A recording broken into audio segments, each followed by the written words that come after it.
Chapter 521. Lord Tafong, what brings you here today? Just as Tafong led Chu Bei and Linli to land in a valley within the Baruch clan's territory, dozens of figures flew over at high speed from afar. The leader of the group was dressed in a sleeveless shirt that accentuated his muscular chest. His dark brown hair was disheveled, and his eyes shone with a sharp light.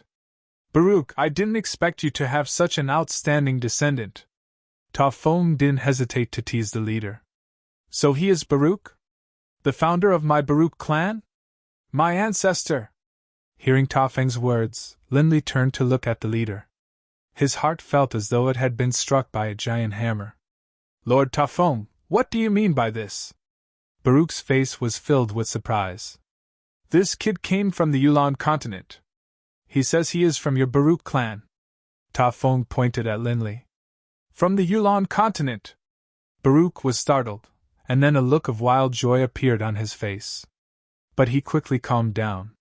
Looking at Linli, he coughed twice. Kid, if you are a member of my Baruch clan, you should know about the ancestral records regarding your ancestors, right? Of course I do. Hearing Baruch's words, Linli immediately nodded solemnly. And then, he said, Baruch, the first dragon blood warrior of the Yulan continent. In the year 4560 of the Yulan calendar, Baruch fought against a black dragon and a titanic frost wyrm at the gates of Linan City. In the end, he slew both the titanic frost wyrm and the black dragon, causing his name to shake the world. In the year 4579 of the Yulan calendar. Good. Hearing Linli recount one record after another, Baruch excitedly said good 3 times in a row, and then took Linli into his arms. Child, welcome home! After laughing loudly, Baruch pulled out a clan badge from his clothes. Child, this is the proof that you are a member of the Redding clan. Drip a drop of blood on it and acknowledge your ancestors. Linli accepted the badge. Without hesitating at all, he immediately dripped a drop of blood onto the badge. A short while later, through the badge, he could sense the aura of the other clansmen. Linli has successfully acknowledged his ancestors. The host's mission is half complete. Right at this moment, the system's voice rang out in Chu Bei's mind. Lord Tafong, who is this? Baruch's gaze fell upon Chu Bei, a puzzled look in his eyes. This? Tafong stared blankly at Chu Bei, not knowing how to introduce him. His attention had been on Linli from the very beginning. He had even forgotten to ask the Black Tortoise clan about this person's background. Buzz. Suddenly, the awkward atmosphere was broken by the deafening sound of a horn. Following the sound of the bugle horn, the entire Skyrite Mountains began to tremble.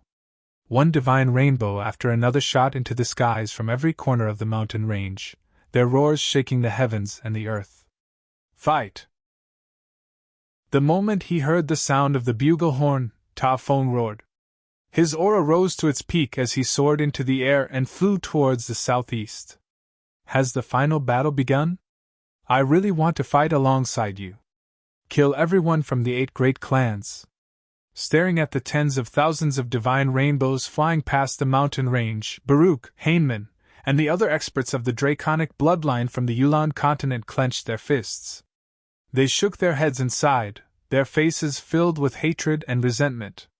Ancestor, what's with this horn? What's going on? Lord Tafong and those clansmen in the sky, where have they gone? Linli stared at the skies, frowning, a puzzled look in his eyes. This is the war horn of our 4 Divine Beasts clan. Once it is blown, it means that all of the gods and above of our 4 Divine Beasts clan, regardless of whether they are injured or not, must step onto the battlefield to kill our enemies. Baruch stared towards the southeast, his eyes bloodshot. This war horn is only blown at the final moment. It seems as though our 4 Divine Beasts clan is in a disadvantageous situation. I'm afraid we are in grave danger. If the sovereigns of our 4 Divine Beasts clan hadn't died, how could we be in such a dangerous situation? Although the sovereigns of our 4 Divine Beasts are all demigod sovereigns, once the 4 of them unleash a fusion technique, they are comparable to chief sovereigns. Hainman took a deep breath. As the second clan leader of the Baruch clan, 100 years ago, he had just become a demigod. Given his power on the battlefield, he wouldn't even be considered cannon fodder, much less kill. The two of you follow me. When the second war horn is blown, we will quickly flee the Skyrite Mountains. And then, we will find a plain to hide in. We can't let the four Divine Beasts clan be wiped out. Baruch shook his head and sighed, but as soon as the words came out of his mouth, a surge of mysterious power swept through his entire body. And then Baruch felt the scene in front of him change. When he could once more clearly see everything around him, his pupils instantly contracted. Not just Baruch. Hainman, Tuoz, Nibel, and the other experts from the Yulon continent all revealed looks of astonishment on their faces. They all stared blankly downwards, numb as though they were made of wood. Unbeknownst to them, they had already been taken away from their homeland by that mysterious power. And they had arrived at the battlefield of the Sea of Chaos. Master, why did you bring the Ancestor and the others here? Linley's words instantly shocked Baruch, Hainman, and the others, causing them to turn their gazes towards Chu Bei. Their mouths were wide open, filled with disbelief. The four higher planes. The Infernal Realm. It had 5 major continents.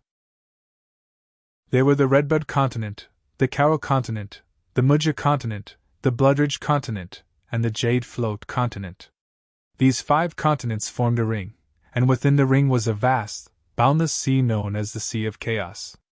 In terms of surface area, even the largest of the 5 continents, the Mudja Continent, wasn't even a tenth of its size.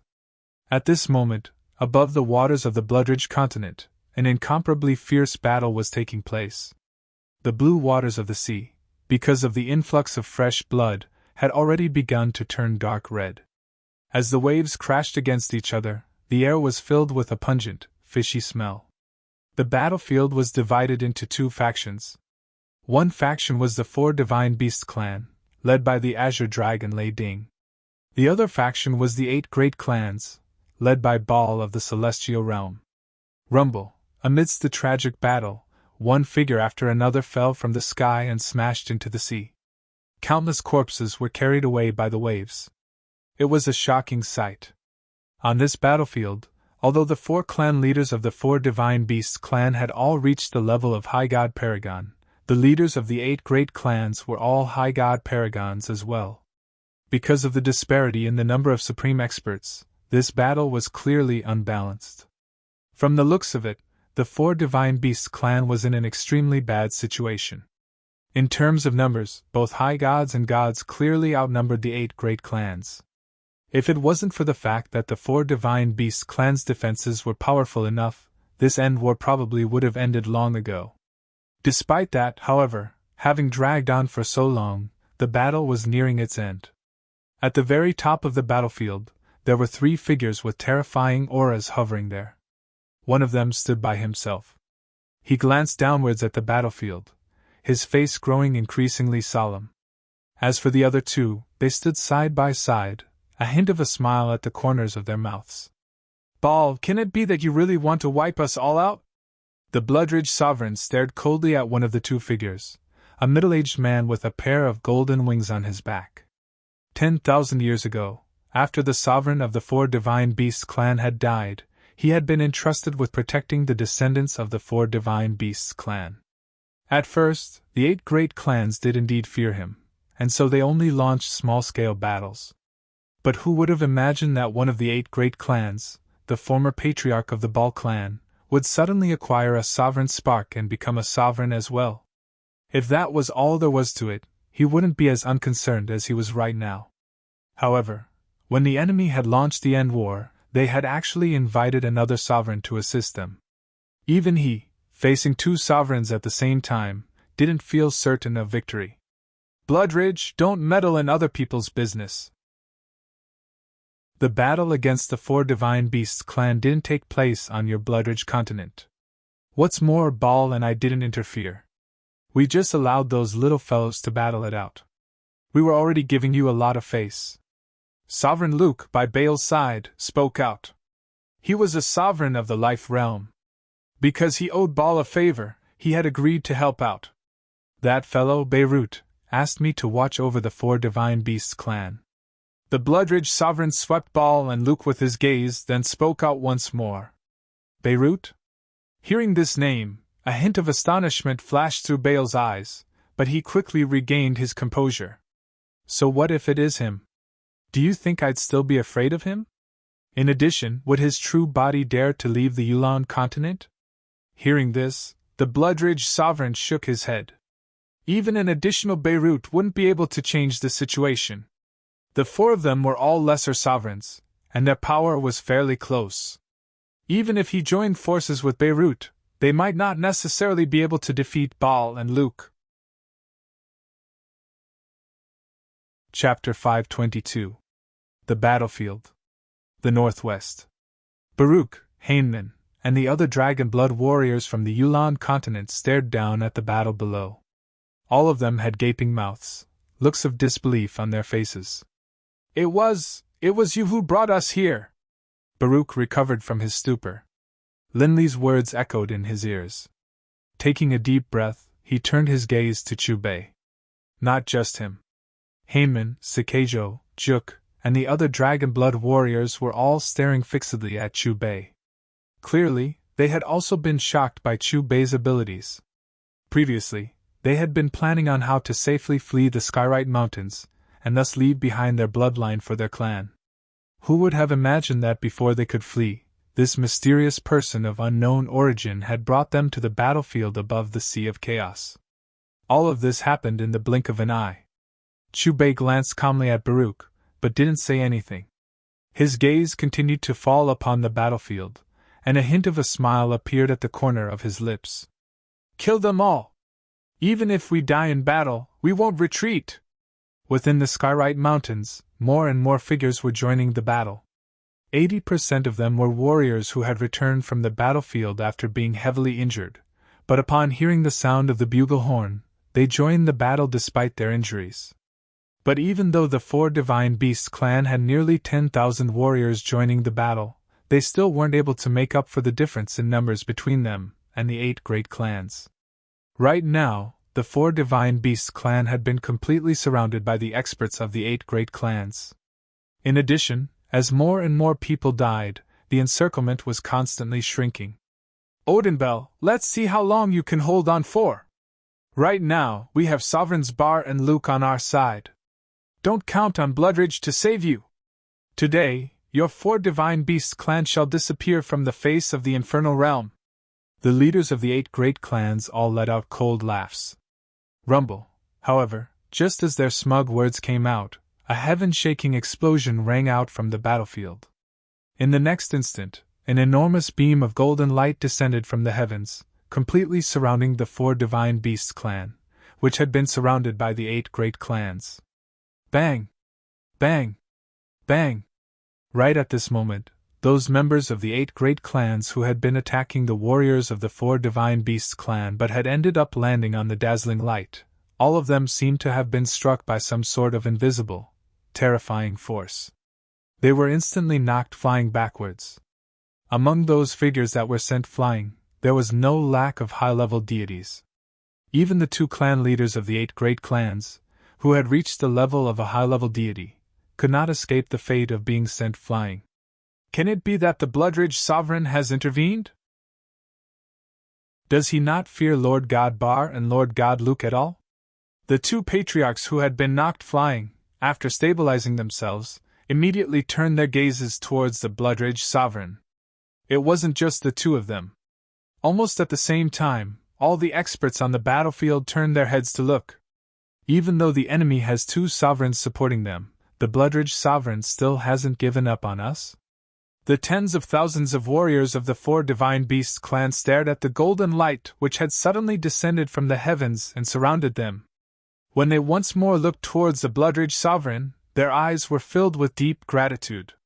The 2 sovereigns, Bar and Luke, frowned in the instant that the golden light appeared, because they knew that the person who had intervened wasn't Bloodridge. Who is it? Bar and Luke both called out at the same time, turning their heads to look around. Their divine sense was stretched to the maximum, but they didn't discover anything unusual. It wasn't just the 2 of them. Bloodridge was also looking around, as though he was searching for something. Can it be that this barrier of light protecting us wasn't created by the Bloodridge sovereign? Then who could it be? For someone to be able to send a high god paragon flying, it has to be a sovereign. There are only so many sovereigns. Who could it be?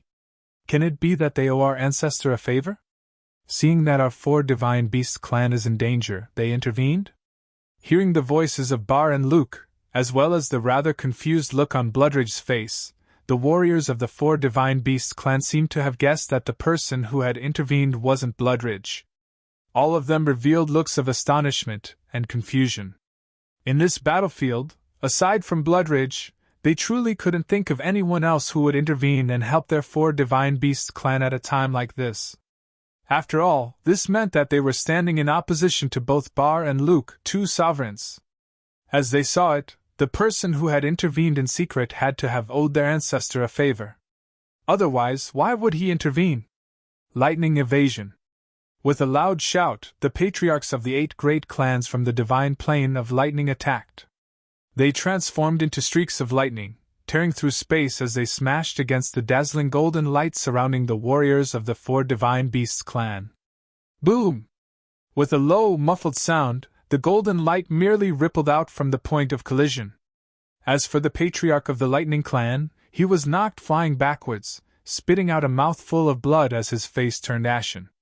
Patriarch, as long as we stay here, we'll be safe. Even a full-force blow from a paragon is unable to break through it. Looking at the heavily injured patriarch of the lightning clan, the warriors of the 4 divine beasts clan revealed looks of joy. Bar, what are you trying to do? Didn't we agree not to interfere? Sensing the ripples in Bar's aura, Bloodridge frowned. That agreement was based on the premise that no sovereigns would intervene. But right now, that hidden person is clearly doing the same thing as us. Naturally, that agreement is no longer valid. Bar stared coldly at the battlefield, a terrifying ripple of energy emanating from his right palm.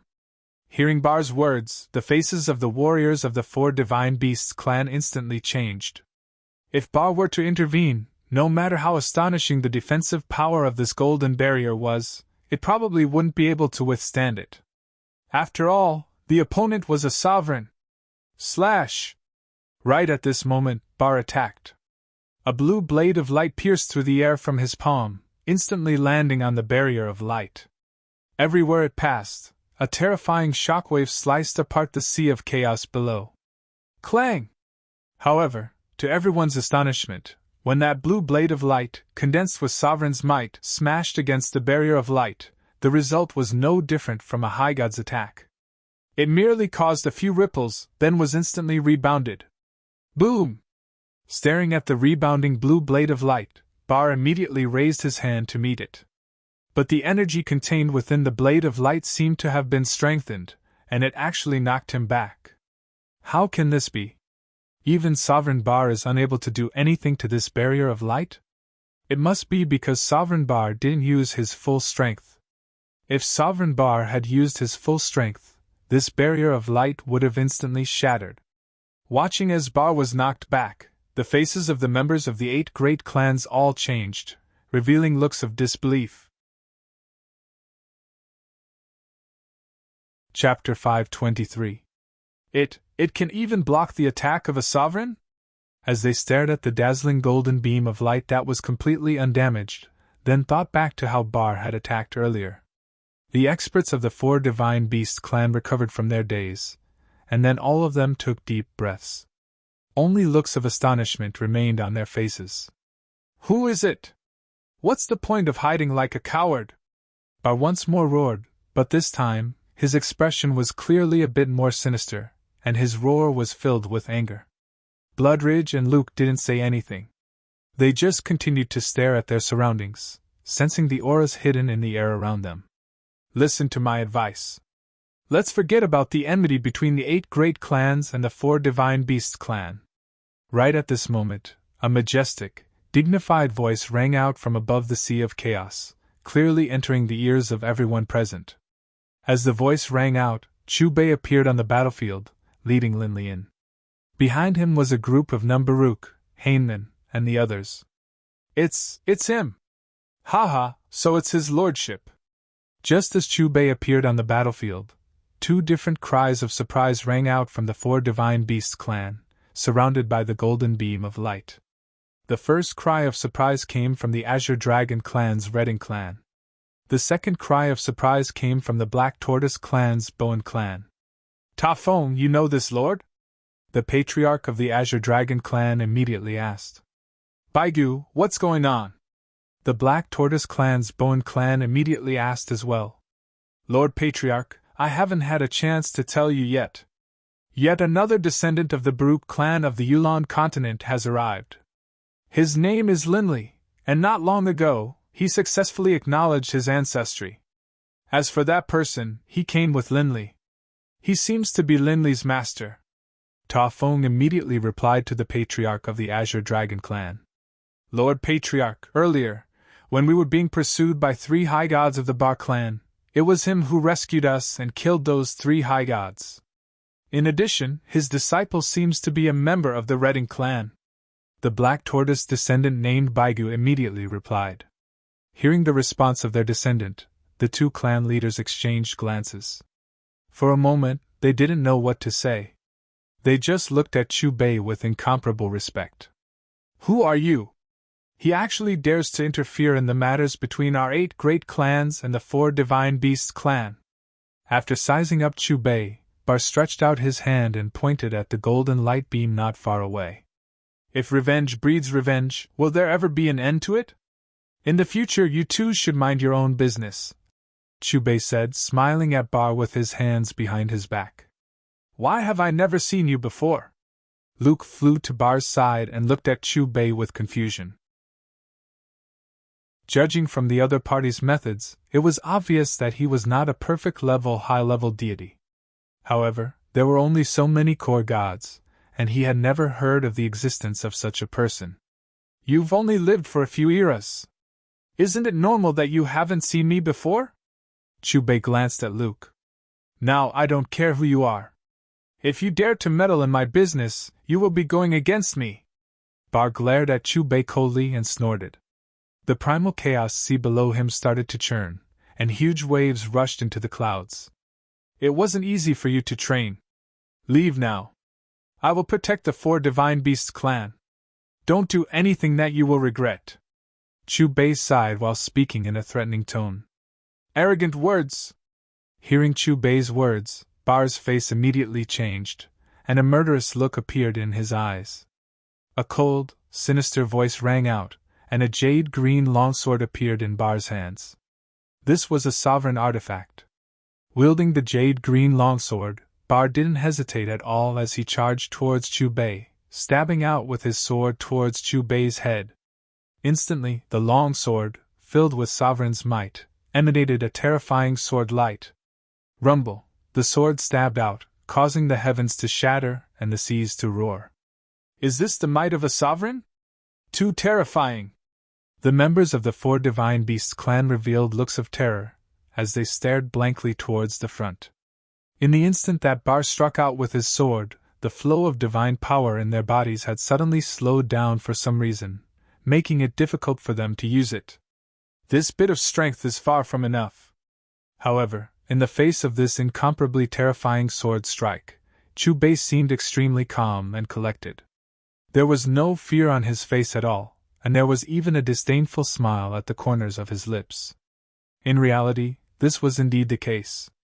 The aura emanating from a lesser sovereign like Bar, in the perfect world, was roughly equivalent to the peak of the self-release realm.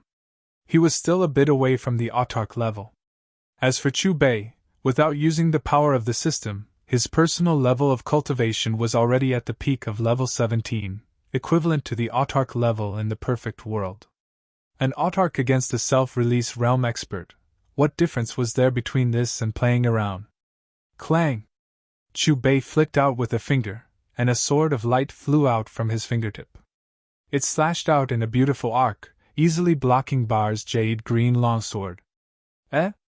Instantly, Bar's body came to a halt, and then he frowned. The jade-green longsword in his hands trembled, and layer after layer of terrifying power spread out from the sword. Pooh! Bar, who was somewhat caught off guard, found it difficult to disperse the wave-like power.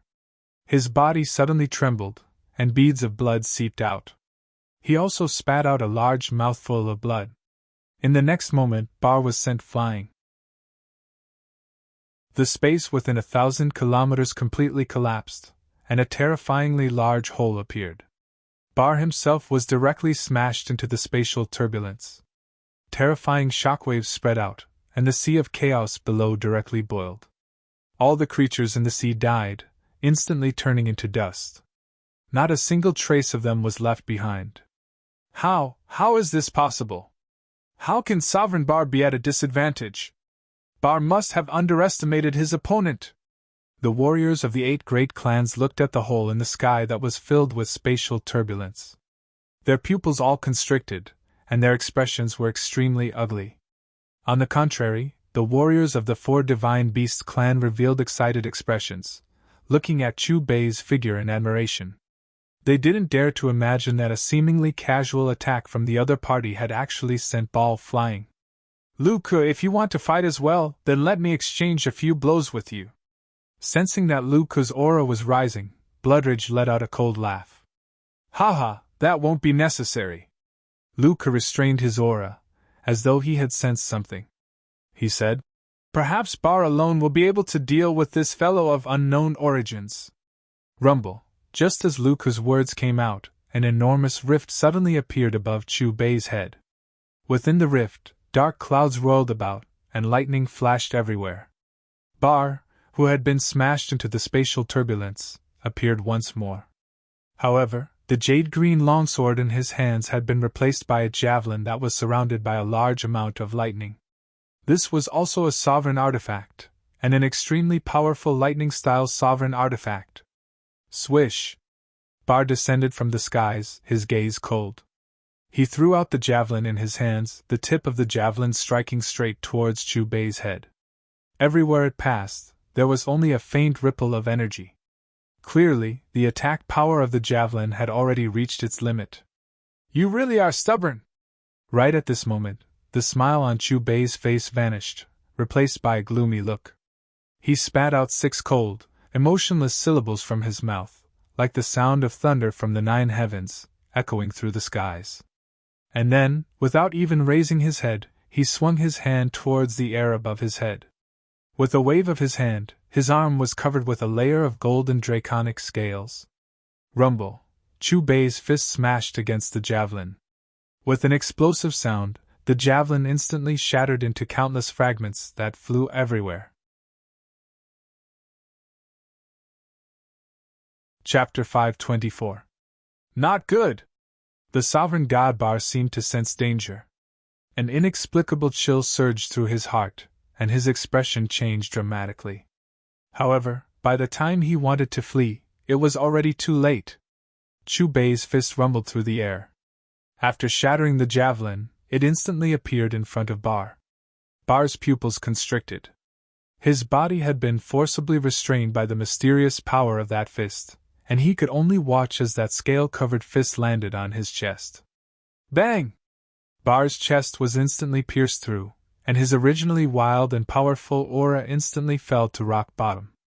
You want to steal my divine spark? Even if I die, I'll take you with me. Bar first let out a miserable cry of agony as he watched that hand reach into his body to take away his divine spark. Then, he began to roar wildly. In the next moment, all the veins on Bar's body bulged as the surrounding elemental energy surged into his body like a torrential river. More accurately, it was within his divine spark. In the face of absolute power, self-detonation is nothing more than a joke. As his calm voice rang out, Chu Bei slapped out with his other hand. It rapidly expanded and instantly enveloped Bar's body. Right at this moment, Bar's body swelled to the limit and began to split apart. Bar had successfully self-detonated. However, there was no earth-shattering explosion as everyone had expected, nor was there any terrifying phenomenon. It was as though the giant hand had stopped firing. There was only an incomparably low, muffled sound. Then, under countless gazes, the giant hand opened, and a pile of scattered flesh fell down towards the chaos sea below. At the same time, a crystal that glowed with jade-green light flew towards Chu Bei. Dead! Bar is dead! Impossible! He's a sovereign! Where did this person come from? How could he have killed Bar? Seeing that pile of flesh that had yet to completely dissipate, the warriors of the 8 great clans' originally high fighting spirit immediately collapsed. All of them sat down in midair, paralyzed. They could not believe what they had just seen. Chief God Bar was dead. Their greatest pillar of support was gone. Bar is dead! Bar is dead! The warriors of the 4 Divine Beasts clan recovered from their stupor. They were all extremely excited, and they all bowed towards Chu Bei, their eyes filled with gratitude. Why, you're an intermediate chief god! Lu Ke came to his senses and looked at Chu Bei again with a gaze filled with dread. At the same time, Lu Ke made up his mind. Once he left, he would immediately report this matter to the 4 sovereigns of the laws. In the many planes, the sovereigns had an agreement. There were 3 ranks of sovereigns. If the lower-ranked sovereigns didn't defend the higher-ranked sovereigns, the higher-ranked sovereigns weren't allowed to slaughter the lower-ranked sovereigns. Only sovereigns of the same level of power were allowed to battle each other. If a chief god were to violate the rules, they would be jointly punished by the chief sovereigns of the 4 laws. From the looks of it, this middle-ranked chief god who had appeared out of nowhere had first interfered with the lesser chief god's affairs. This was a violation of the rules. Chu Bei glanced disdainfully at Lu Ke, paying no attention to this terrified lesser sovereign. He then turned to face the warriors of the 4 Divine Beasts clan behind him. With a flick of his finger, a clear clang sound could be heard. The dazzling golden light surrounding the warriors of the 4 Divine Beasts clan shattered and vanished. Thank you, my lord, for saving our 4 clans from this calamity! The patriarchs of the 4 Divine Beasts clan immediately knelt down towards Chu Bei, their faces filled with deep gratitude. Although they didn't know who this person in front of them was, nor had they ever heard of such a figure amongst the sovereigns, this person had definitely killed Sovereign Bar and saved them. Thank you, my lord, for saving our lives! Immediately after the 4 patriarchs, the tens of thousands of warriors, including Baruch, Haman, and the others, all knelt down as well. Their unified voices shook the entire infernal realm. Rise, all of you! I only did this out of convenience for the sake of my disciple. As his calm words came out, Chu Bei waved his hand, and a jade-green crystal landed in front of the patriarch of the Azure Dragon Redding clan. This is a sovereign spark! Sensing the aura emanating from the jade-green crystal, the patriarchs of the 4 Divine Beasts clan almost immediately confirmed its identity. Looks of astonishment appeared on their faces. My lord, what is this? Redding Bell stared rather nervously at the sovereign spark in front of him. It was precisely because he had some guesses that he was so nervous. This thing is of no use to me. I'll give it to you. Chu Bei crossed his arms in front of his chest as he spoke casually. Thank you, my lord. Now that his guesses had been confirmed, Redding Bell immediately revealed a look of unconcealable excitement. If he became a sovereign, why would he need to fear the 8 great clans? But just as he was planning how to take revenge on the 8 great clans after he became a sovereign, that mysterious person who had given him the sovereign spark seemed to have read his mind. I said before that the battle between the 8 great clans and the 4 Divine Beasts clan is to come to an end. In the future, each of you will mind your own business. Under the circumstances that the 8 great clans did not provoke you, if you dare to take the initiative to attack the 8 great clans, don't blame me for taking back the sovereign spark. Cold in the forest's voice rang in his ears. Then, when he met Chu Bei's icy gaze, Redding Bell immediately shivered. Clenching the sovereign spark in his hand, he hurriedly said, I'll do as you say, my lord. Hearing Chu Bei's words, the surrounding warriors of the 8 great clans immediately let out a long sigh of relief. It was as if a huge rock had been lifted from their hearts. Xiefeng and Luke, who had been watching the battle from the side, couldn't help but be greatly shocked when they saw Chu Bei casually toss the sovereign spark he had taken from Ball to Redding Bell. That was a little too extravagant. That was a chief god's divine core, a supreme treasure that could create a chief god. However, such a supreme treasure was nothing special in the eyes of the other party. Stop hiding in the shadows. The battle is already over. All of you, go back to wherever you came from. As Chu Bei's voice rang out, the warriors of the 4 Divine Beasts clan and the 8 great clans all followed Chu Bei's gaze and looked towards the empty space in front of them. Ripples spread out, and yet another 5 figures walked out. One of them was the Redbud Sovereign. Aside from the Chief Sovereign, all of the other sovereigns of the Infernal Realm have been alerted. Upon seeing the appearance of the 5 figures, the warriors of the 4 Divine Beasts clan all revealed looks of shock. The Redbud Sovereign nodded to the Bloodridge Sovereign, then stepped forward and clasped her fists in greeting towards Chu Bei, a strange look in her eyes. Ever since this person had instantly left the Redbud continent, she had suspected that he was a sovereign as well. However, she hadn't expected that this person would actually be an intermediate sovereign. After the Redbud Sovereign and the Bloodridge Sovereign greeted each other, the other sovereigns all nodded towards Chu Bei in greeting. They could be considered to have greeted each other. A short while later, in the air above the Sea of Chaos, countless figures dispersed and flew off in different directions.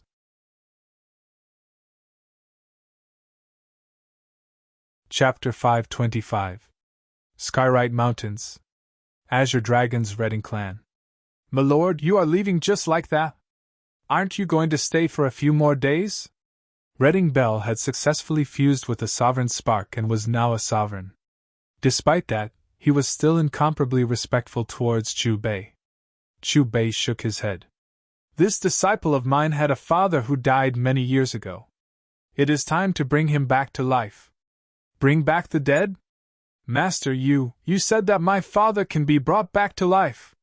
Just like how you brought back Bibi's father. Hearing Chu Bei's words, Redding Bell and Linley both revealed looks of astonishment, especially Redding Bell, who was both surprised and overjoyed. Their natures are different. Bibi's father died not too long ago, and his soul has just entered the netherworld. I am still able to gather his soul. But your father died many years ago. Even I, as your master, have to make a trip to the netherworld. Chu Bei looked at Linley as he spoke calmly. Netherworld? Linley frowned. As soon as he finished speaking, Chu Bei led him away from the infernal realm. The 4 higher planes. The celestial realm. Lord Orloff, you have to help us get justice. A sovereign has gone against the agreement you made with the other 3 chief sovereigns of the edicts. Within an enormous, circular building that emanated a holy aura, Sovereign Luke was standing respectfully in front of a white-haired old man. This white-haired old man was the most powerful expert of the celestial realm, the chief sovereign of fate. What happened? Orloff stroked his beard, frowning as he stared at Sovereign Luke in front of him. Have you heard of Bar? Luke asked. A newly ascended sovereign. He can be considered a lucky fellow. The chief sovereign of fate nodded. He was killed by someone, by a god. We didn't offend this god at all. He was the one who interfered with our affairs first.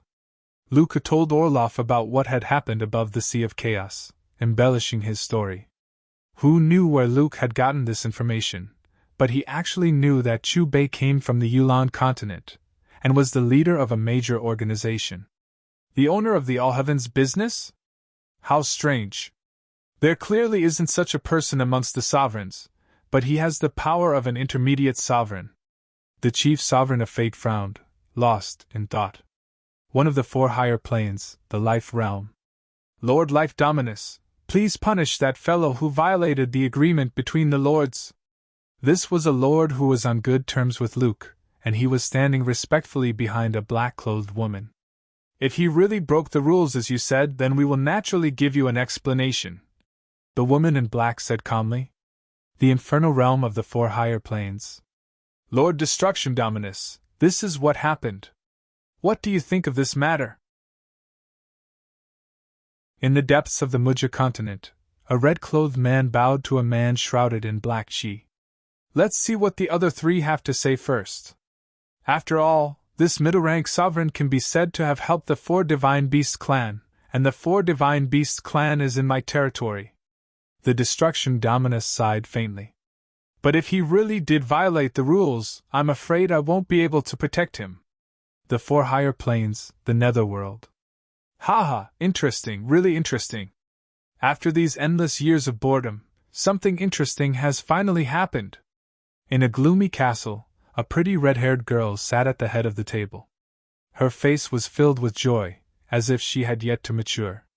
Lord Death Dominus, since you already know about this matter, then I'll take my leave first. A lightning-type sovereign glanced at the pretty girl warily, then impatiently walked out of the castle. Hee, I really want to see what this middle-rank sovereign of unknown origins looks like. The red-haired girl rubbed her palms together, an expectant look on her face. It was also at this moment that a deep, forceful voice filled with majesty drifted out from the 4 higher planes and the 7 elemental planes. Owner of the All Heavens shop, in 6 hours, come to the sovereign judgment platform for your trial. This voice seemed to contain boundless power. In an instant, it filled every corner of the various planes. This is the Fate Dominus voice. Owner of the All Heavens shop? Who's that? Why haven't I heard of him before? Sovereign judgment platform? Could this owner of the All Heavens shop be a sovereign? And a sovereign who's made a mistake at that? Don't you know? The owner of the All Heavens shop is a middle-rank sovereign. He ignored the agreement the 4 sovereigns of laws made back then and killed a lesser sovereign, Bar, in the Chaos Sea of Hell. I've heard of Bar. Not long ago, he coincidentally obtained a sovereign divine core and became a sovereign. But why haven't I heard of this middle-rank sovereign, the owner of the All Heavens shop? After all, there are only so many sovereigns. Who cares so much? Hurry up and hurry to the sovereign judgment platform. If you're late, there won't be any seats in the front row. Do you think the owner of the All Heavens shop won't go? Impossible! No one has ever dared to go against the 4 sovereigns of laws. News of Chu Bei killing sovereign god Bar quickly spread throughout the various divine planes. The first to receive the news were naturally the 4 sovereigns of laws, followed by the other 7 sovereigns. After that, it was the sovereigns, as well as higher, intermediate, and lesser sovereigns. At the same time that the news spread, tens of thousands of sovereigns headed for the celestial realm's sovereign judgment platform through interdimensional transportation portals. The divine plane of light. The owner of the All Heavens shop? Is he the one who destroyed the radiant church of the Yulan continent? Atop an enormous jade boulder, the chief sovereign of light, Augusta, had a gloomy look on his face. Lord Chief Sovereign, do you think the 4 chief sovereigns of the edicts will sentence the owner of the All Heavens shop to death? A 12-winged angel stood respectfully next to Augusta. No matter what the 4 of them decide, the owner of the All Heavens shop must die.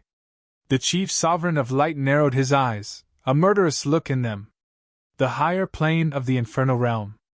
The Skyrite Mountains. All of the high gods of the 4 divine beast clan were gathered together, with the leaders of the 4 clans. Baal, what should we do? His lordship, for the sake of saving us, actually put himself in danger. If the 4 chief sovereigns of the edicts truly sentence him to death, what should we do? The Black Tortoise, Vermilion Bird, and White Tiger clan leaders all looked towards Reading Bell. Ever since Reading Bell had become a sovereign, he had become the leader of the 4 divine beasts clan. I am already a sovereign. Even in front of the 4 chief sovereigns of the edicts, I have a right to speak. During the trial, I will explain this matter in detail and beg the 4 chief sovereigns of the edicts to forgive you, your lordship. After speaking, Reading Bell looked towards the celestial realm. We'll go with you. With enough people, perhaps the chief sovereigns of the edicts will be lenient. The other 3 chief sovereigns and the other high gods all followed closely behind Reading Bell.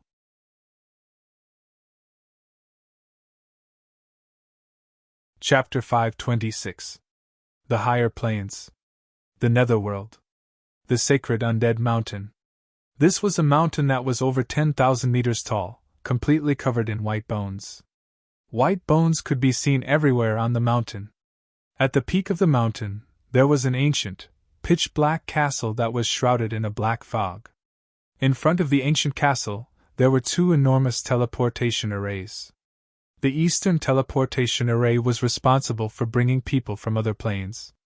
Newcomers to the netherworld from the material plane would all use this teleportation array. As for the Western Teleportation Array, it was responsible for sending people from the infernal realm to other planes. Usually, only a few people would step onto the teleportation portal in the West. However, today, there was a long queue, which was out of the norm. Not only that, but the auras of the people in the line were all incomparably powerful. The weakest was actually a god. These lords must be heading to the celestial realm. If only I had enough nether stones, that would be great. That way, I'd be able to go to the celestial realm's judgment platform and see what sort of person the owner of the All Heavens shop is. Ugh. That's impossible in this lifetime. I'd best just obediently guide the newcomers. The demigods responsible for welcoming newcomers all stared at the gods and high gods in the line with envy. Master, they're all discussing you. Space rippled, and Linley stretched his body out, pointing at the gods below him as he spoke. Chubei chuckled. The chief sovereign of Fate's roar had caused his reputation to increase quite a bit. Master, then do you want to go to the judgment platform? Based on what they're saying, the chief sovereigns of the edicts seem to be very powerful. How about, after you save my father, we go back to the Yulon continent? Linley spoke out once more, his words carrying a hint of worry. How could your master miss such a lively event? A playful look was on Chubei's face, and then he slapped his palm down towards the teleportation array. Rumble! With an enormous sound, the gods and high gods who had been waiting in line were all startled. They all raised their heads to look at Chubei. Who is it? The gods frowned. This teleportation array has already been modified by me. There's no need for you to wait in line. With a smile on his face, Chubei led Linley away, disappearing from the senses of the deities. Have any of you seen him? Also, is what he said just now true or false? Looking in the direction that Chubei had disappeared in, the gods all had doubtful looks on their faces. There's really no limit on the number of people that can be teleported. My God, who is he? He actually has such a method. Soon, shocked voices came from all around the teleportation array in front of the castle. Master, is this our destination? The abyssal mountain you spoke of? In the distant skies, Linley pointed towards the front, his voice excited. This was a towering mountain peak that was emitting a faint green light. At first glance, it looked like an azure mountain, but upon closer inspection, one would discover that the green light was constantly flashing and changing colors. Sometimes it was violet, sometimes it was blue, sometimes it was black. It was extremely bizarre. Not bad. This is the place. Chubei held his hands behind his back. As soon as he finished speaking, he led Linley into the Abyssal Mountain. The Abyssal Mountain. The #1 mountain in the netherworld. It was 1,000,000 meters tall, and had a circumference of more than 10,000 kilometers. As far as the eye could see, the Abyssal Mountain was surrounded by tricolored clouds, and the clouds naturally formed chains of heaven and earth wrapped around the mountain. Supposedly, the chains of heaven and earth could not be touched. Anyone who touched them would definitely die. Clang! With a casual wave of his hand, Chubei chopped apart the chains of heaven and earth, then led Linley into the depths of the Abyssal Mountain. Quick, look! More people are coming! Have the two of you come for the abyssal fruit as well? This mountain is filled with danger. Since fate has brought us together, why don't we travel together? Just as Chubei led Linley into a mountain forest, 3 men flew over, their eyes filled with caution. Mission 5 issued. The host has acquired the abyssal tree. Suddenly, the system's voice rang out in Chubei's mind. Friend, your power isn't what it seems on the surface, is it? Right at this moment, one of the 3 men, a seemingly feminine youth with shoulder-length silver hair, spoke out in a testing manner. He could sense that one of the two was a warrior of the 9th rank, while the other didn't even have any ripples of divine power at all. If it was as it seems on the surface, do you think we would have made it here alive? Chubei had a hint of a smile on his lips. That's true. Why don't we travel together?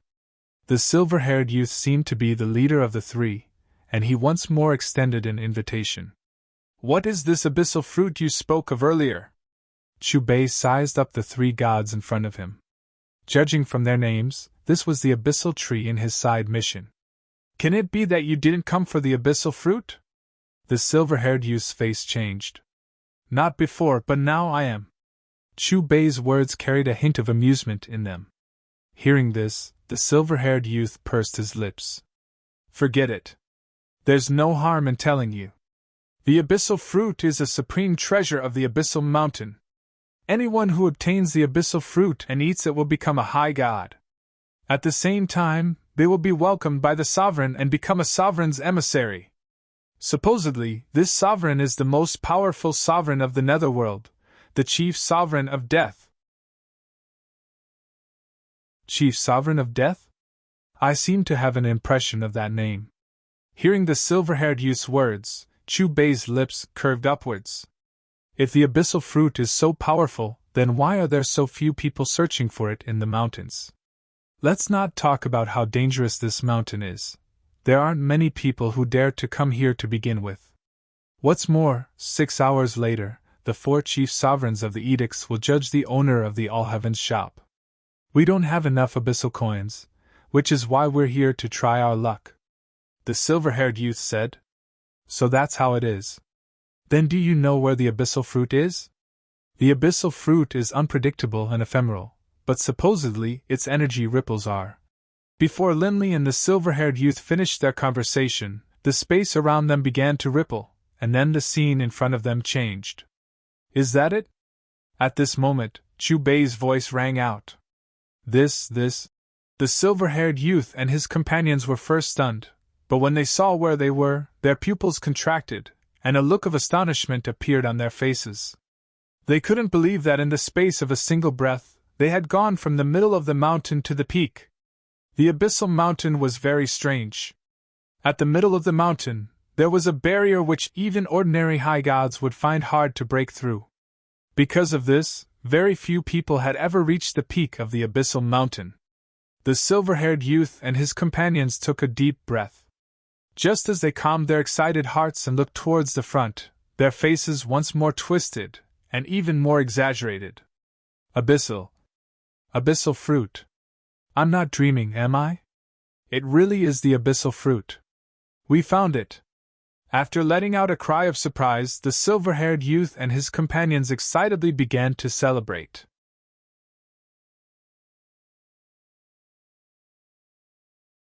Chapter 5:27. In front of them was a wide, empty area. In the center, there was a short tree with extremely lush branches. The tree was less than 30 meters tall, but its branches were so thick that even 2 grown men wouldn't be able to wrap their arms around it. Unlike its short height, it had tens of millions of branches, each of which was at least 100 or 200 meters long.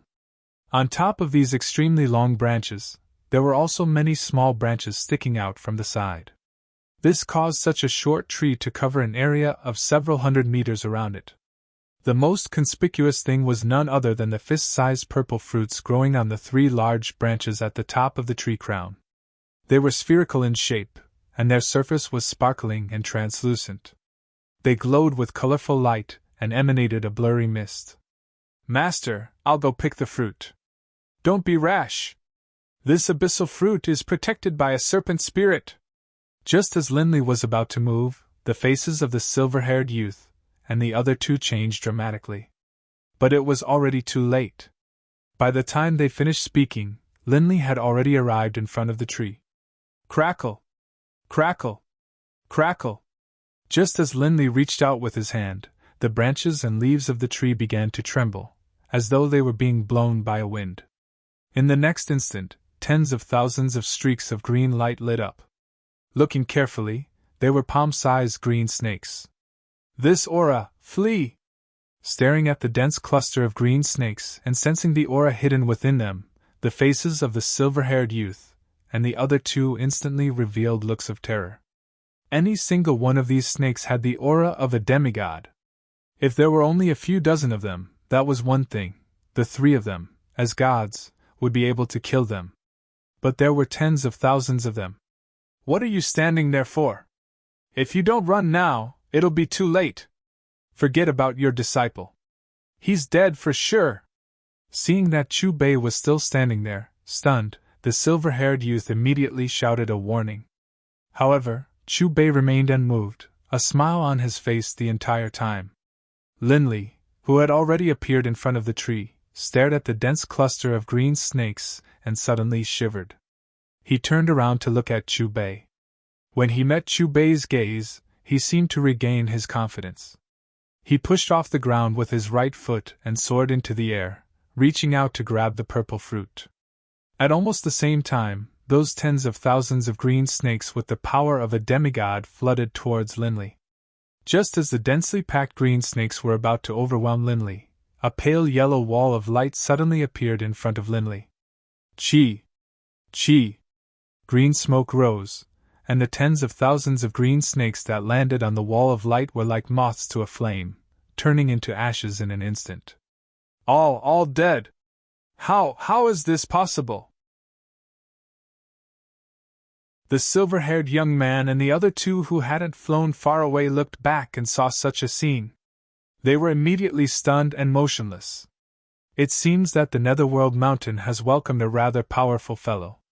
At this moment, the short tree swayed, and actually emitted a human voice. Are you all here for the abyssal fruit? As the soft voice rang out, an enormous face began to appear atop the trunk of the abyssal fruit tree, and the branches swayed, sending Linley flying backwards. That is... Staring at the enormous face atop the trunk, the distant silver-haired youth and the other two, as well as Linley, instantly revealed looks of astonishment. Lord Sovereign, they killed 10 million of my descendants. I will kill them. At this moment, a sinister, low voice suddenly rang out, and then, with a hissing sound, 2 giant serpents that were more than 100 meters long appeared. One was golden, while the other was dark red. Their savage, bloody mouths made one's heart tremble. What? Sovereign! Sovereign! The silver-haired youth and the other two were first startled by the sudden appearance of these 2 giant serpents. After all, the aura emanating from these 2 serpents was simply too terrifying. Most likely, even amongst high gods, they were top-tier existences. But before they could recover from their shock, the way the 2 giant serpents addressed the abyssal fruit tree caused their hearts to tremble even more violently. They had come to harvest the abyssal fruit, and knew that the abyssal fruit was protected by the serpent spirits. But no matter what, they had never imagined that the abyssal fruit tree which grew the abyssal fruit was actually a sovereign. Fortunately, from the looks of it, this sovereign didn't seem to be a bloodthirsty person. Otherwise, with a single thought from him, they probably wouldn't even have bones remaining. Lord Sovereign, forgive us for our offense. We will leave immediately. The silver-haired youth and the other two bowed towards the abyssal fruit tree, and then glanced towards Chu Bei and Linley. You want to leave? You can be buried here forever. The giant golden serpent let out a cold laugh, and then with a slashing sound, it tore through the air, instantly blocking the path of the silver-haired youth and the other two. No, don't. Staring at the savage, bloody maw that had suddenly appeared before them, the bodies of the 3 trembled violently. Instantly, looks of terror appeared on their faces. Boom! But just as the giant golden serpent was about to swallow the 3 of them whole, an enormous, rippling palm appeared out of nowhere, easily swatting the giant golden serpent away and disappearing into the horizon. In the next instant, the giant, dark red serpent's gaze focused on Chu Bei. Its bloody eyes were filled with disbelief, and at the same time, its killing intent grew even more intense. However, it didn't immediately attack Chu Bei. Instead, it looked towards the nearby abyssal fruit tree. Who are you? The gaze of the giant face on the trunk of the abyssal fruit tree was locked onto Chu Bei, a frown on its face. You've stayed long enough in the abyssal mountain. Why don't you go somewhere else? Chu Bei didn't answer the question of the abyssal fruit tree, instead asking a question of his own. What do you mean by this? The giant face on the trunk of the tree began to turn gloomy. In the future you can follow me. Chu Bei held his hands behind his back. As soon as he finished speaking with a smile, he took a single step and appeared in front of the abyssal fruit tree. And then, with a rumbling sound, an enormous, ancient tree appeared behind him. This was a strangely shaped, ancient tree that emanated an ancient aura. It had thousands upon thousands of fruits growing on it. The branches and leaves swayed, and amidst the rumbling sound, thousands of different colors began to appear in the air above the ancient tree, occasionally transforming into all sorts of different shapes. An extremely dense, refreshing aura emanated from the thousands upon thousands of fruits, filling the air above the abyssal mountain and transforming into a miraculous sight. This is the silver-haired youth's group of three, as well as the giant, dark red serpent, all stared in shock at the Bodhi tree behind Chu Bei. Before the silver-haired youth and the others could guess at the name of the Bodhi tree, yet another ancient tree appeared behind Chu Bei. It was the Path Understanding tree. Rumble. The two ancient trees moved in a formation, one in front and one behind. As their branches swayed, they surrounded the abyssal fruit tree. Right at this moment, the giant face on the trunk of the abyssal fruit tree seemed to sense danger, but before it could do anything, a miserable, agonized scream rang out from its mouth.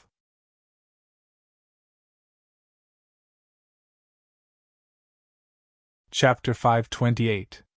No, impossible! How could this be? Staring at the giant, twisted face within the trunk of the abyssal fruit tree, the dark red serpent was scared silly. It stood there in a daze, as though it had been petrified. The distant silver-haired youth and the other two were stunned as well. The three of them seemed to have lost their souls. Their mouths were wide open, and they were speechless. They didn't dare believe what they had just seen. That was a sovereign. Just like that, it had been attacked in a pincer attack by two other trees. Judging from its screams, it seemed to be suffering agonizing torment. Although not long ago, Linley had seen Chu Bei kill Sovereign Bar, right now, his face was still filled with shock. Collect! As Chu Bei barked this single word, the Bodhi tree and the Epiphany tree simultaneously emitted an immortal light, and with a boom, they disappeared together with the abyssal fruit tree. The host has subdued the abyssal fruit tree. Mission complete. Hearing the system's voice, Chu Bei laughed calmly. Yet another ancient tree appeared in his sea of consciousness. To be precise, this was just a sapling, completely different from the previous abyssal fruit tree. The dark red serpent finally came to its senses. It stared at Chu Bei with incomparable terror, then with a swoosh, it tore through the void and flew towards an ancient castle at the peak of the mountain. "My lord, that sovereign, she..." The silver-haired youth and the other two flew back to Chu Bei's side, becoming incomparably cautious as they probingly asked about the abyssal fruit tree. "We are connected by destiny. These three fruits are for you." Chu Bei waved his hand, and the three abyssal fruits flew towards the silver-haired youth. The three were stunned, but after they came to their senses, they hurriedly bowed towards Chu Bei, their voices extremely excited. Thank you, my lord!" But by the time they finished their thanks and raised their heads, Chu Bei and Linley had already disappeared. The abyssal mountain. The peak of the mountain. Within a gloomy castle, ripples appeared in the air, and two figures slowly descended. "Master, this place is so sinister." As soon as Linley landed within the castle, he couldn't help but shiver, and a strange chill filled his heart. Looking around, the castle was made of purplish-black materials, and the cold walls emitted a bone-chilling aura. Chu Bei waved his sleeve, and a resplendent golden light instantly filled the ancient castle, and the gloomy chill disappeared. Linley felt a warm current spread through his entire body, making him feel extremely comfortable. "Who is it?" Suddenly, a cold and clear voice resounded through the castle.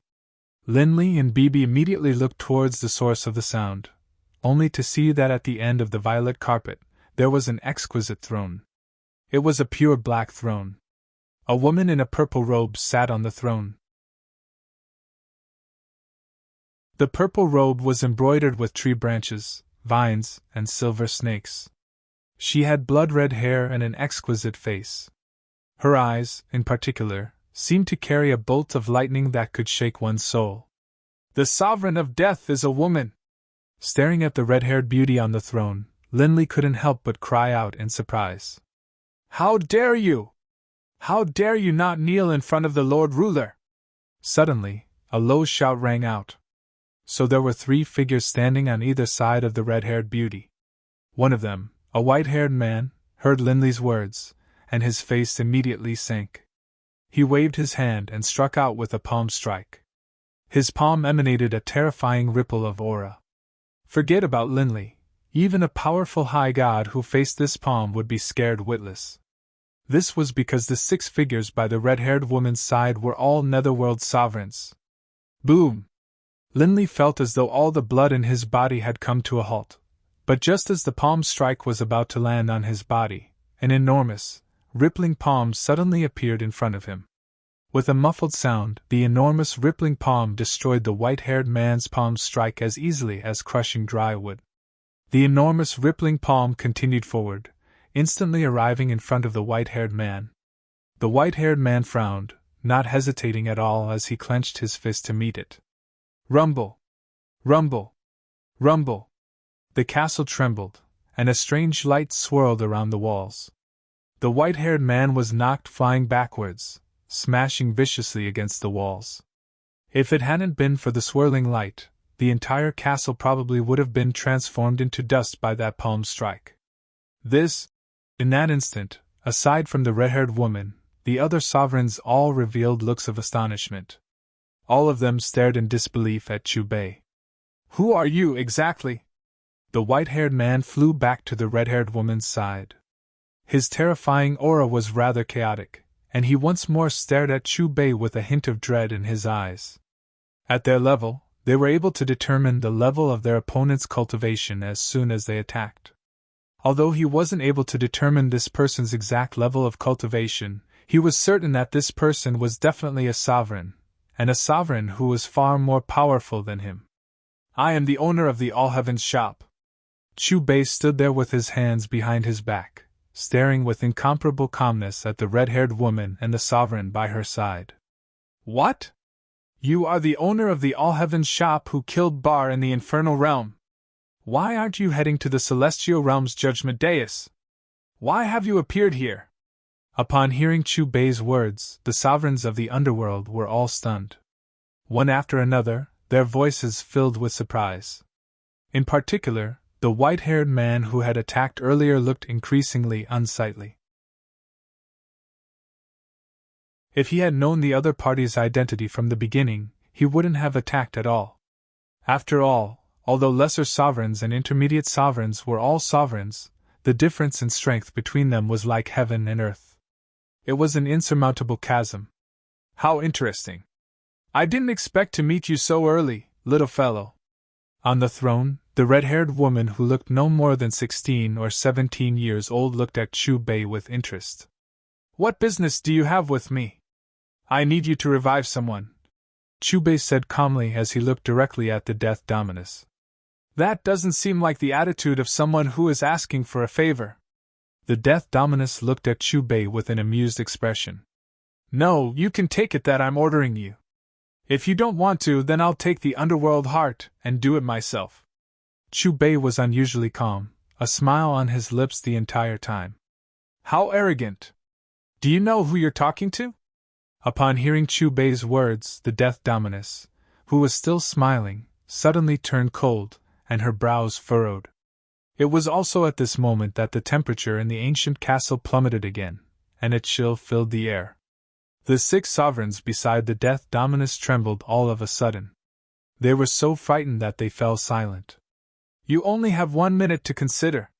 Facing the Death Dominus' icy gaze, Chu Bei didn't show any fear at all. His expression was still calm and collected. Good, very good. No one has ever dared to speak to me like that. The Death Dominus got up from the throne and suddenly burst into laughter. Her laughter became increasingly cold and harsh. After exchanging glances, the sovereigns of the underworld distanced themselves from the Death Dominus in unison. They were well aware of her temper. Although she was laughing, there was a strong murderous intent behind her laughter. More importantly, the Death Dominus wouldn't consider so much once she got angry. They might be implicated as well. Lord Dominus, this is bad. The life over God as she's been killed! At this moment, a panicked voice broke the tense atmosphere in the ancient castle. The next moment, a red light swept into the ancient castle. It was a dark red snake. As it descended from the sky, it transformed into a red-clothed man and knelt before the Death Dominus. What did you say? Kai Fu has been killed! Upon hearing the red-clothed man's words, the Death Dominus's expression turned extremely gloomy. The next moment, a dark mist spread out from her body and instantly filled the entire ancient castle. Rumble! Accompanied by a loud noise, under the Death Dominus's murderous intent, the originally majestic ancient castle exploded, and rubble flew everywhere. The sovereigns of the underworld soared into the sky and immediately hovered above Mount Hades. They all looked down at the ruins and sighed faintly. At this moment, they didn't dare to make a sound. After all, the Death Dominus had already gone berserk. As for Chu Bei, as soon as the Death Dominus had developed a murderous intent towards him, he had used Xiao Hei's power. Those flying rocks were knocked away by the chaotic force before they could even reach a meter away from Linley and him. Who killed her? The Death Dominus's divine sense instantly covered the entire abyssal mountain. After confirming that she was no longer able to sense the aura of the life over God, her furious roar shook the skies. If a netherworld sovereign had been killed, she wouldn't have lost her composure like this. But the one who had been killed was the life over God who represented the life dominus. Faced with the Death Dominus's questioning, the red-clothed man formed from the giant dark red snake immediately fell to his knees. Lowering his head, he said in terror, "It was a young man who looked to be in his 20s. He didn't have any ripples of divine power, but he was extremely powerful. In front of him, the life over God wasn't able to fight back at all." Hearing the red-clothed man's words, the Death Dominus's gaze once more turned towards Chu Bei. Her murderous intent had already solidified, slicing through space itself. One crack after another spread out like a spiderweb. "You were the one who killed Kai Fu!" The Death Dominus clenched her fists. The space around her shattered, and an enormous, pitch-black hole appeared.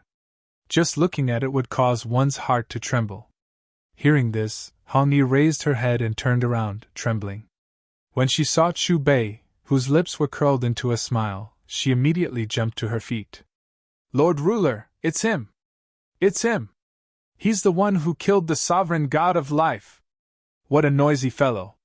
Chu Bei glanced calmly at the red-clothed man, then casually flicked out with his finger.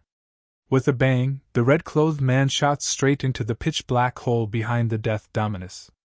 "Is the Kai Fu you speak of referring to the abyssal tree?" After casually sending the red-clothed man flying, Chu Bei looked calmly at the Death Dominus. "Don't worry. She's fine. Only in the future she'll be following me." "Where is she?" The Death Dominus roared, and a roiling black fog spread out from behind her, forming into a long spear that pierced through the air towards Chu Bei. Wherever the long spear passed, the black fog would swirl and surge in all directions like a roiling river. The black-clothed man and the other 5 lords of the underworld did not hesitate at all. They immediately hid in the void, avoiding the swirling black fog. Clearly, the black fog contained terrifying energy. Even the black-clothed man and the other lords had to be careful when dealing with it. Bang! However, the long spear formed from the essence of the black fog was shattered by Chu Bei's clenched fist when it was less than half a meter away from him.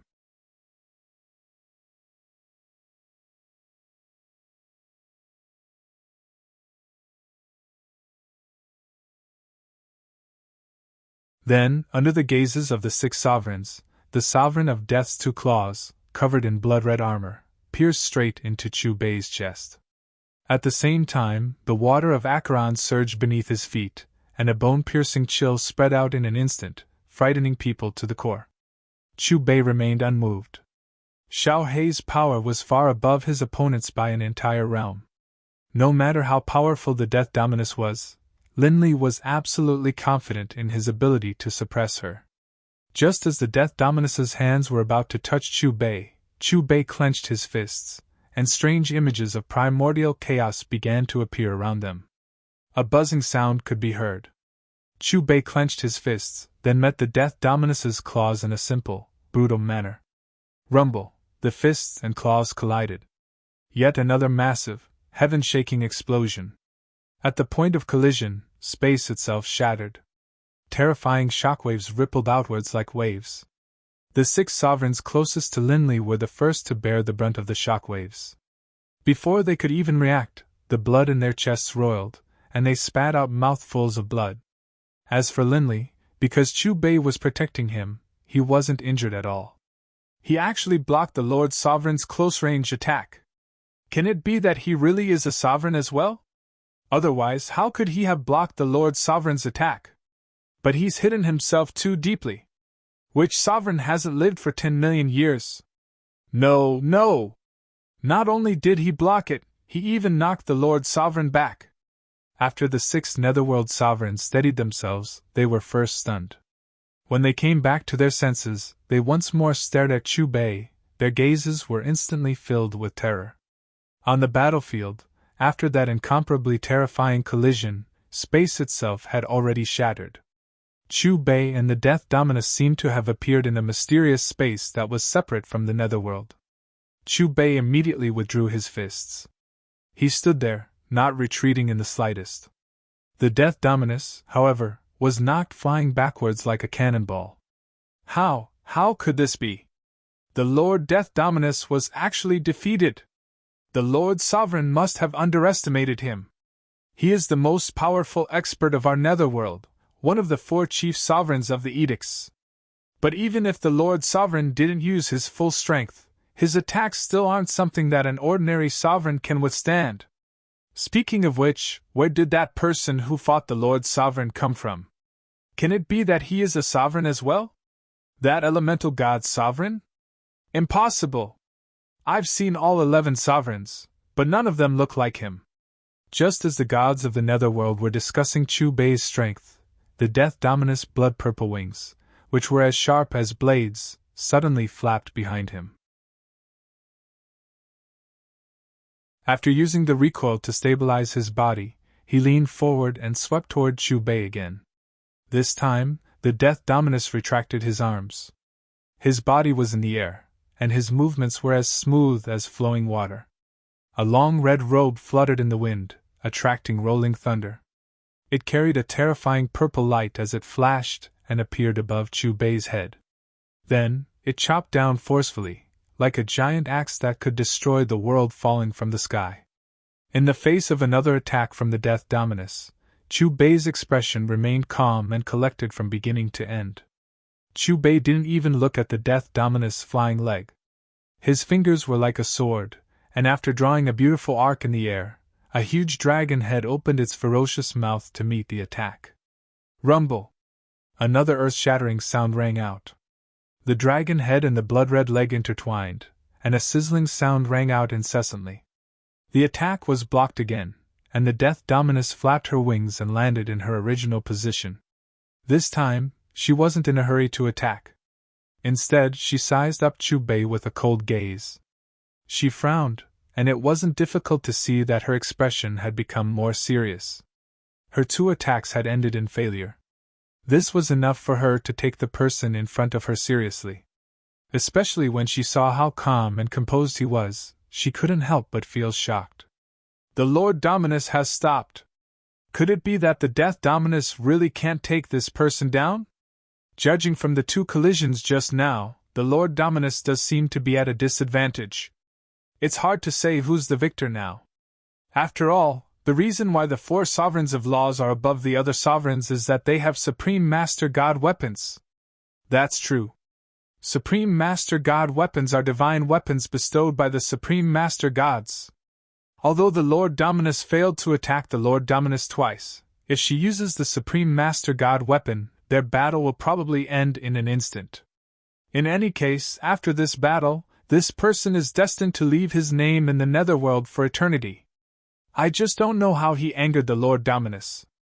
The 6 sovereigns, including the white-haired man, and the gods of the Netherworld, upon seeing the Death Dominus suffer 2 consecutive defeats, all sucking in cold breaths. When they looked at Chu Bei again, The look in their eyes was even more strange. As for Linley, all that remained in his eyes was fervent worship. The Death Dominus was known as the most powerful expert of the netherworld. One didn't even need to think about how terrifyingly powerful she was. But even such a powerful existence didn't have any advantage in front of his master. The black, blood-red fog that the Death Dominus had released, which covered the entire netherworld, was completely useless against Chu Bei. Before the black fog could even approach Chu Bei, it was forced back by the swirling chaos energy around him. You really do have some power. No wonder you dare to speak to me like this. The Death Dominus stared intently at Chu Bei. From her words, she clearly acknowledged Chu Bei's power.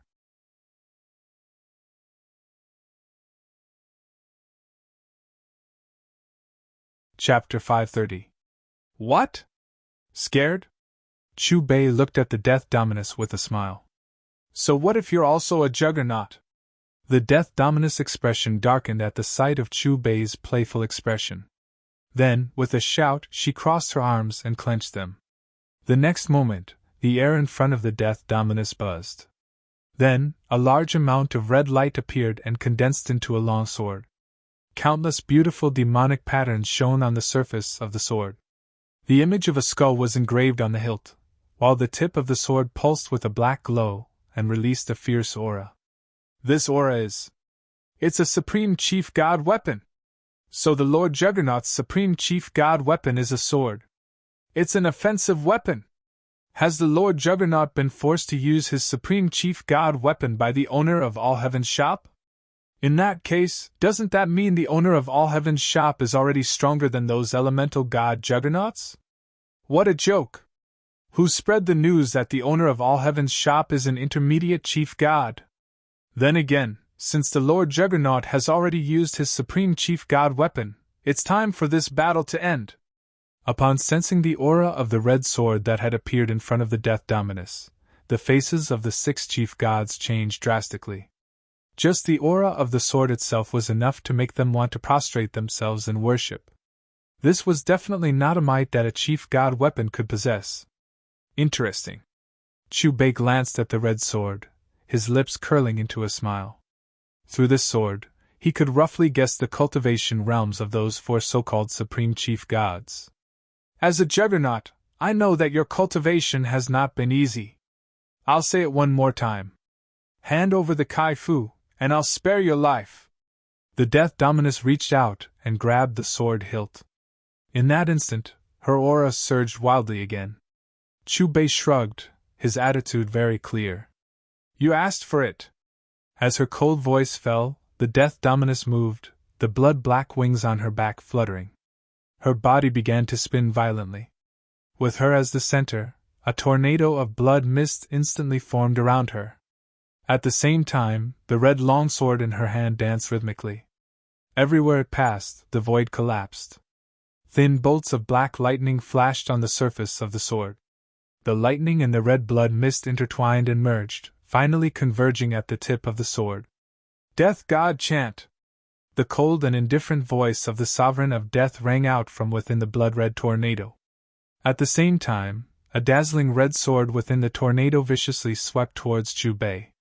Before the sword tip arrived, countless sword shadows had already arrived in front of Chu Bei. Every time the sword shadows were stacked on top of each other, the sharpness would increase by a notch. When all the sword shadows overlapped and finally merged with the tip of the sword, a brilliant black and red light exploded around Chu Bei. His aura was monstrous. Bang! Amidst the explosions that shook the heavens, the battlefield was completely filled with blood-red light, like a crimson ocean. The gods of the netherworld, including the 6 sovereigns, stared blankly at the battlefield. However, all they could see was the Sovereign of Death wielding a resplendent red sword of light. They couldn't see the owner of All Heaven's shop. Did the owner of the All Heaven's shop lose? That's an overgod artifact, and it was the Sovereign of Death who attacked. What's more, it's an offensive weapon. Makes sense. If the owner of the All Heaven's shop didn't die under the might of an overgod artifact, that would be abnormal. But what a pity! A chief sovereign who has been in hiding for 10 million years just died like that. Who told him to offend the chief sovereigns of the edicts? They all have over-god artifacts. On the battlefield, the sea of blood had yet to dissipate, but the 6 sovereigns of the netherworld could already see how this battle would end. Master! Hearing the words of the 6 sovereigns, Linley's face was rather ashen. Clenching his fists, he immediately called out towards the battlefield. Linley's eyes were already filled with the color of blood. Disciple, don't worry. If this is all you've got, you're far from being able to harm your master. Just as Linley's frantic cries rang out, Chu Bei's mocking voice rang out from within the mysterious battlefield, echoing throughout the entire netherworld. Hearing this, the faces of the netherworld deities changed. But before they could even cry out in shock, the sea of blood on the battlefield, along with a cold laugh, collapsed, transforming into a rain of light that dissipated. In the next moment, an enormous illusion of the iron lump appeared in the air, and in front of the iron lump, a figure hovered there. It was Chu Bei. Chu Bei's smile slowly faded, and his entire aura changed as well. He seemed to have become serious. He stood there calmly, like the ruler of the universe. He didn't move, but he carried with him a terrifying aura.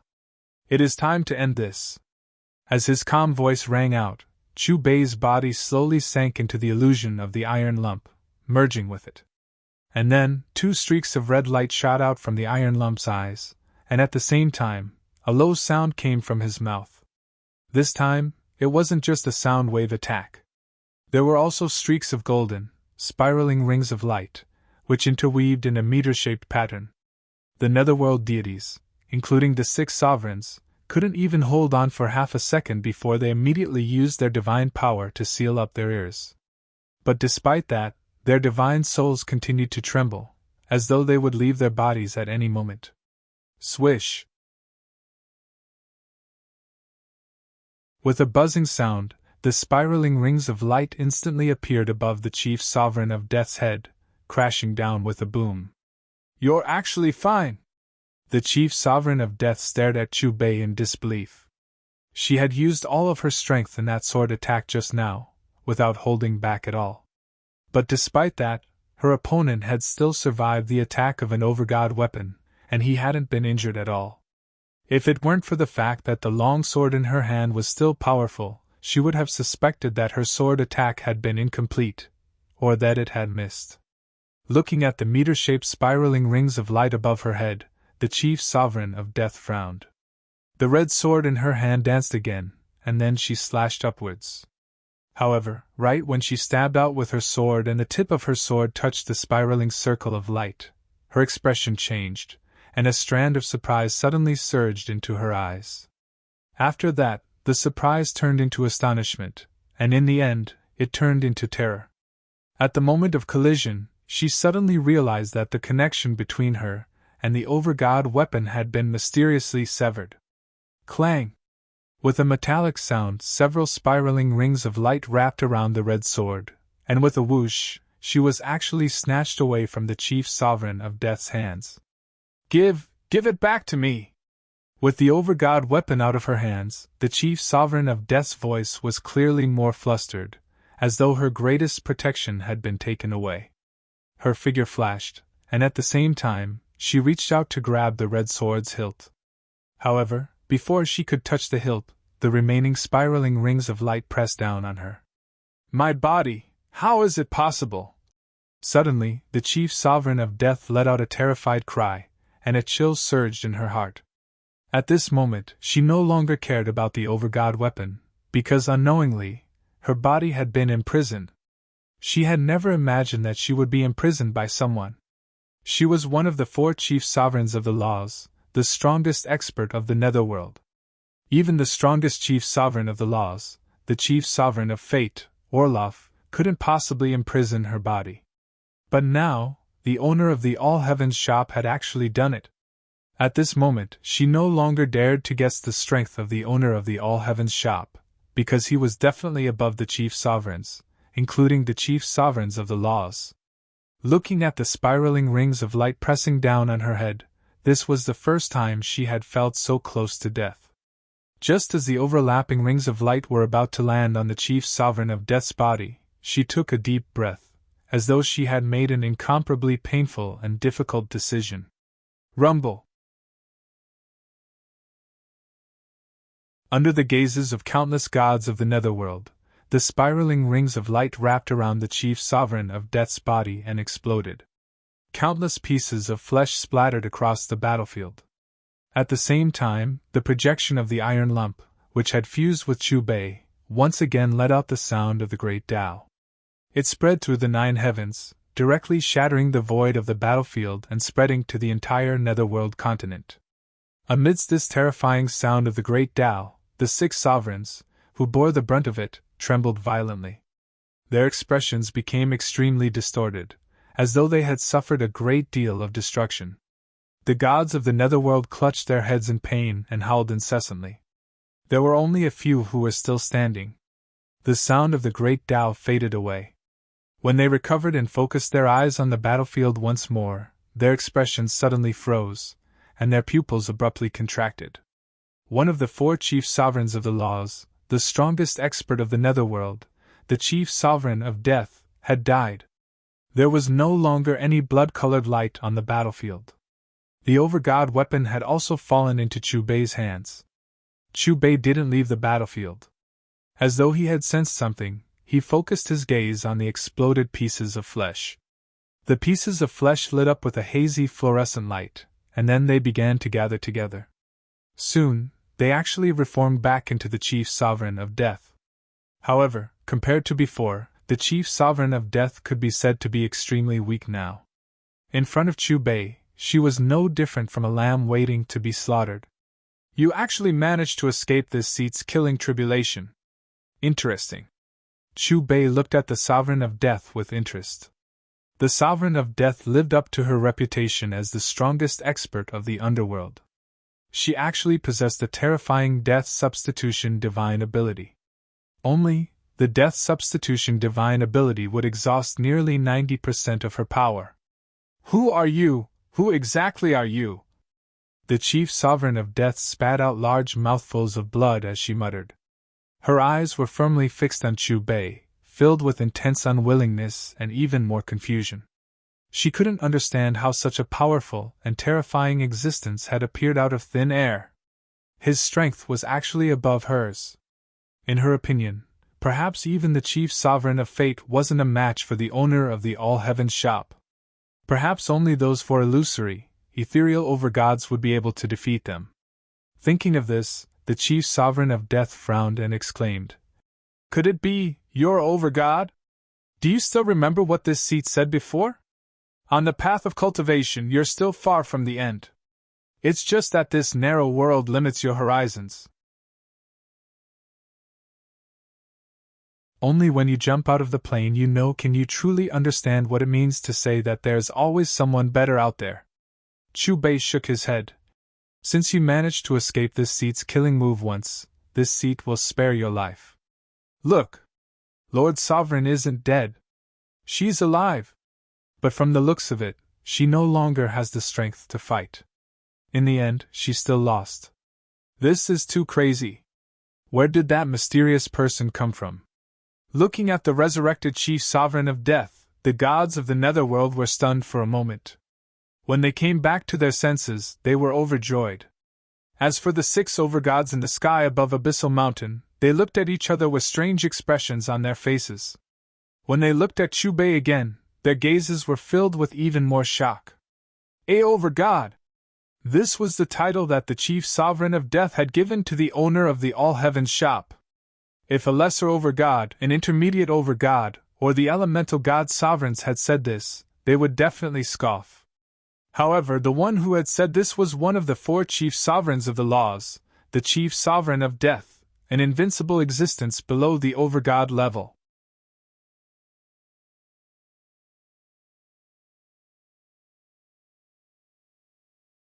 Chapter 531.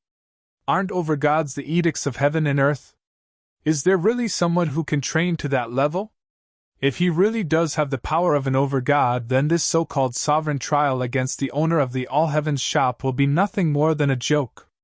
The 6 sovereigns of the netherworld seemed to have thought of something, and their lips couldn't help but twitch. Transcend this world?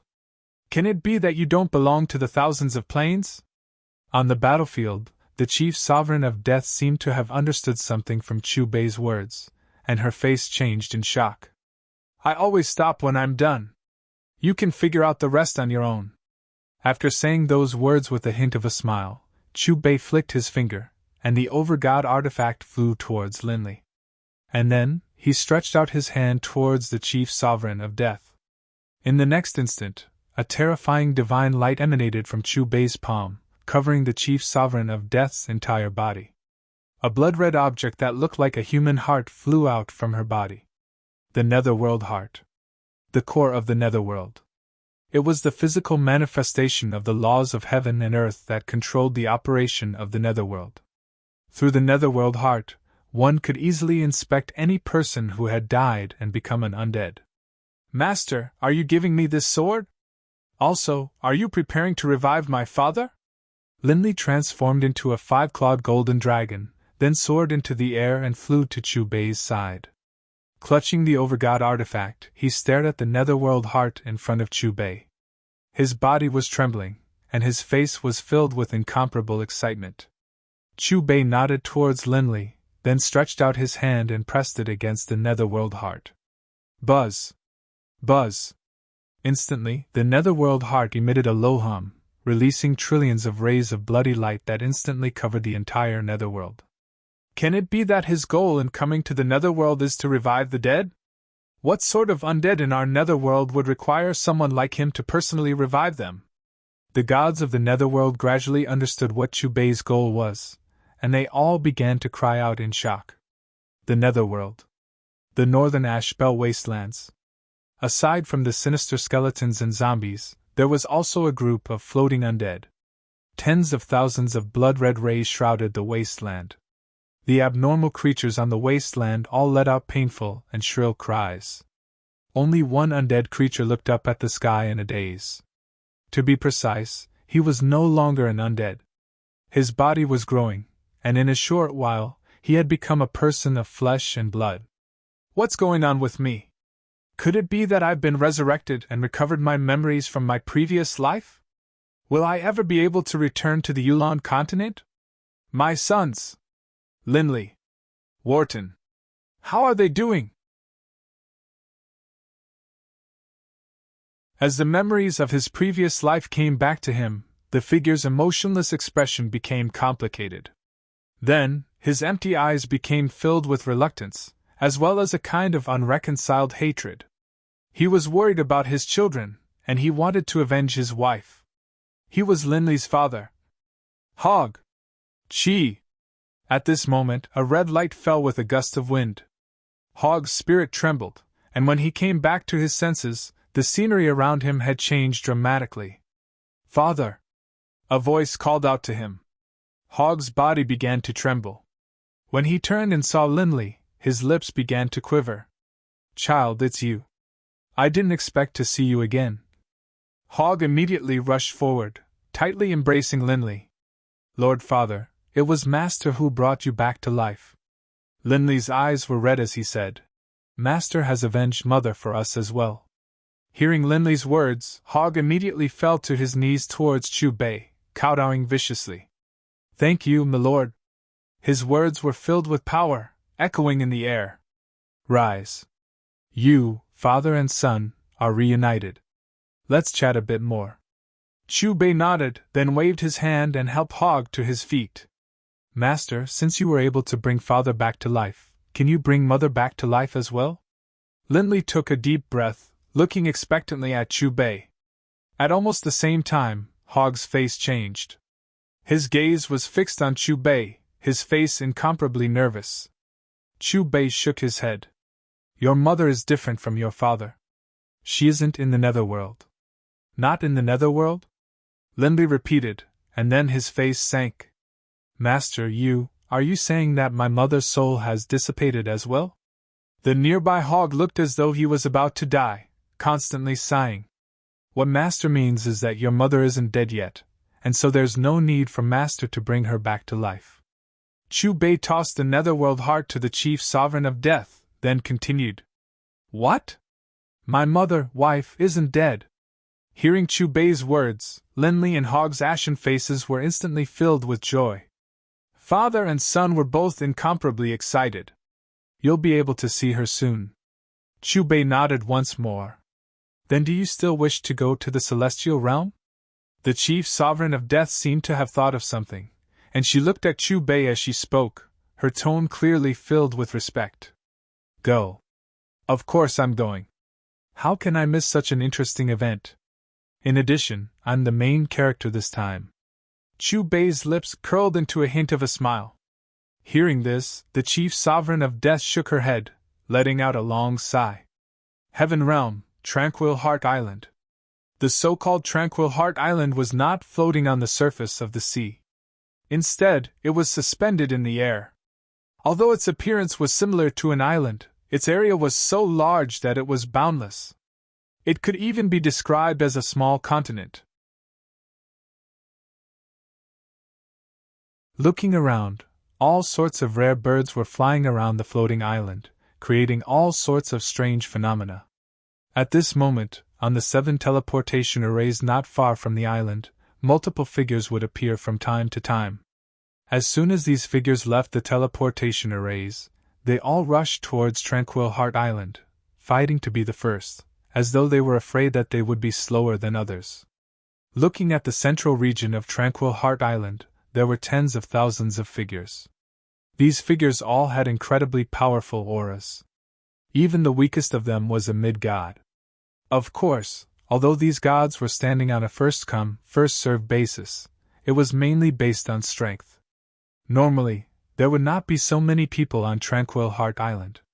The reason for today's abnormality was that the 4 sovereigns of the laws were going to discuss the matter of the All Heavens Shop Master killing Master Godbar, and punish him accordingly. Above the central region of Tranquil Heart Island, there was a circular platform. The platform had 8 corners, and each corner had a chain that extended to a giant pillar in the distance. This circular platform had existed for an unknown number of years. It had a name, and it was called the Master God Judgment Platform.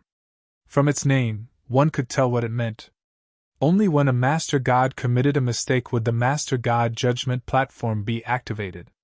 Even the most powerful high gods were not qualified to stand on the platform. The people in charge of judging were the sovereigns of the laws of fate, destruction, death, and life. Has the Master of All Heaven Shop come? Where is he? I've been here for 4 hours, and I haven't even seen a hair of the Master of All Heaven's shop. I seriously suspect that he's gone into hiding out of fear. How could that be? He's not stupid. The sovereigns of the laws have terrifying abilities. If he came to explain himself, he might still have a chance of survival. If he continues to hide, it'll be no different from confirming his crimes. At most, he won't live for more than 3 days. Then tell me, there's less than 15 minutes left before the 6 hours the Chief Sovereign of Fate gave us. Where is the Master of All Heaven's shop? What's the rush? Those Chief Sovereigns haven't even arrived yet. Around the Master God Judgment Platform, a group of powerful high gods stared at the empty platform, all of them frowning. Quick, look! A Lord Sovereign has arrived! That's the Bloodridge Sovereign of the Infernal Realm. Those fellows behind him are the 4 Divine Beasts clan. According to the news of the Grand Ass, Lei Dingbear of the 4 Divine Beasts clan has already become a sovereign. Didn't he just rely on the divine spark of ball that the Master of All Heaven's shop gave him? One streak of divine light after another flew over from different directions, all carrying incomparably terrifying auras. As these divine lights arrived, the high gods who had been closest to the Master God Judgment Platform all moved backwards. Only sovereigns could cause these high gods to be so fearful and respectful. I didn't expect to be the first to arrive. At this moment, a loud laugh drifted out from Tranquil Heart Island. Before the gods could find the source of the voice, a figure appeared on the originally empty platform.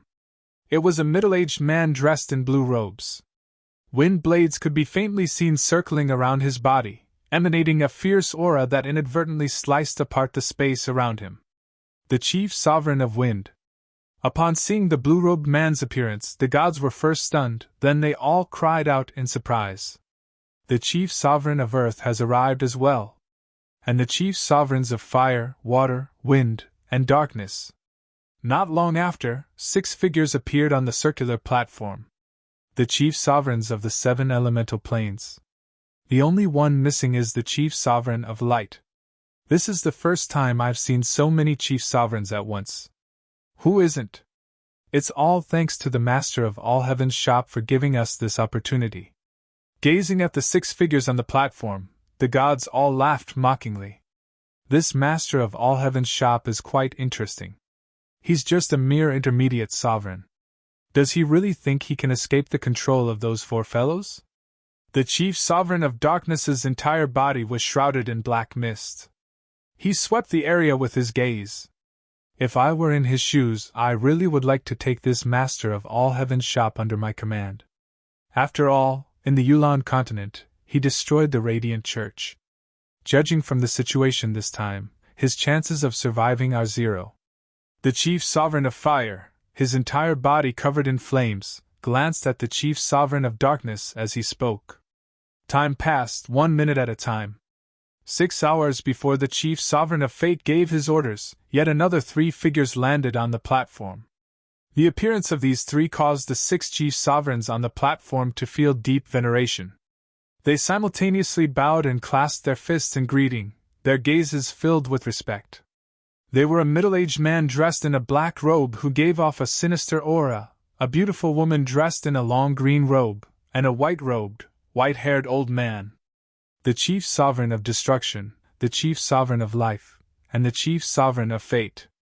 The sovereigns closest to the circular platform, upon recognizing these 3, all called out in surprise. Hey! 3 chief sovereigns of the edicts have already appeared. Where is the chief sovereign of death? The chief sovereigns of life and fate haven't lost any of their soul auras at all.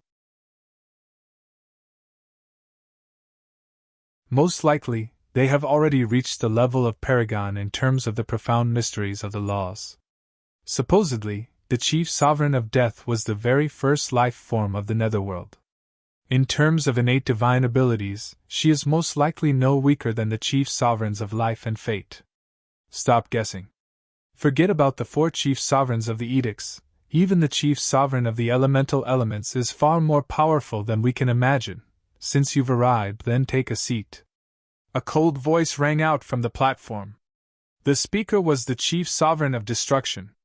As soon as this cold, incomparably dignified voice drifted out, the discussions around the judgment platform immediately ceased. Everyone fell silent.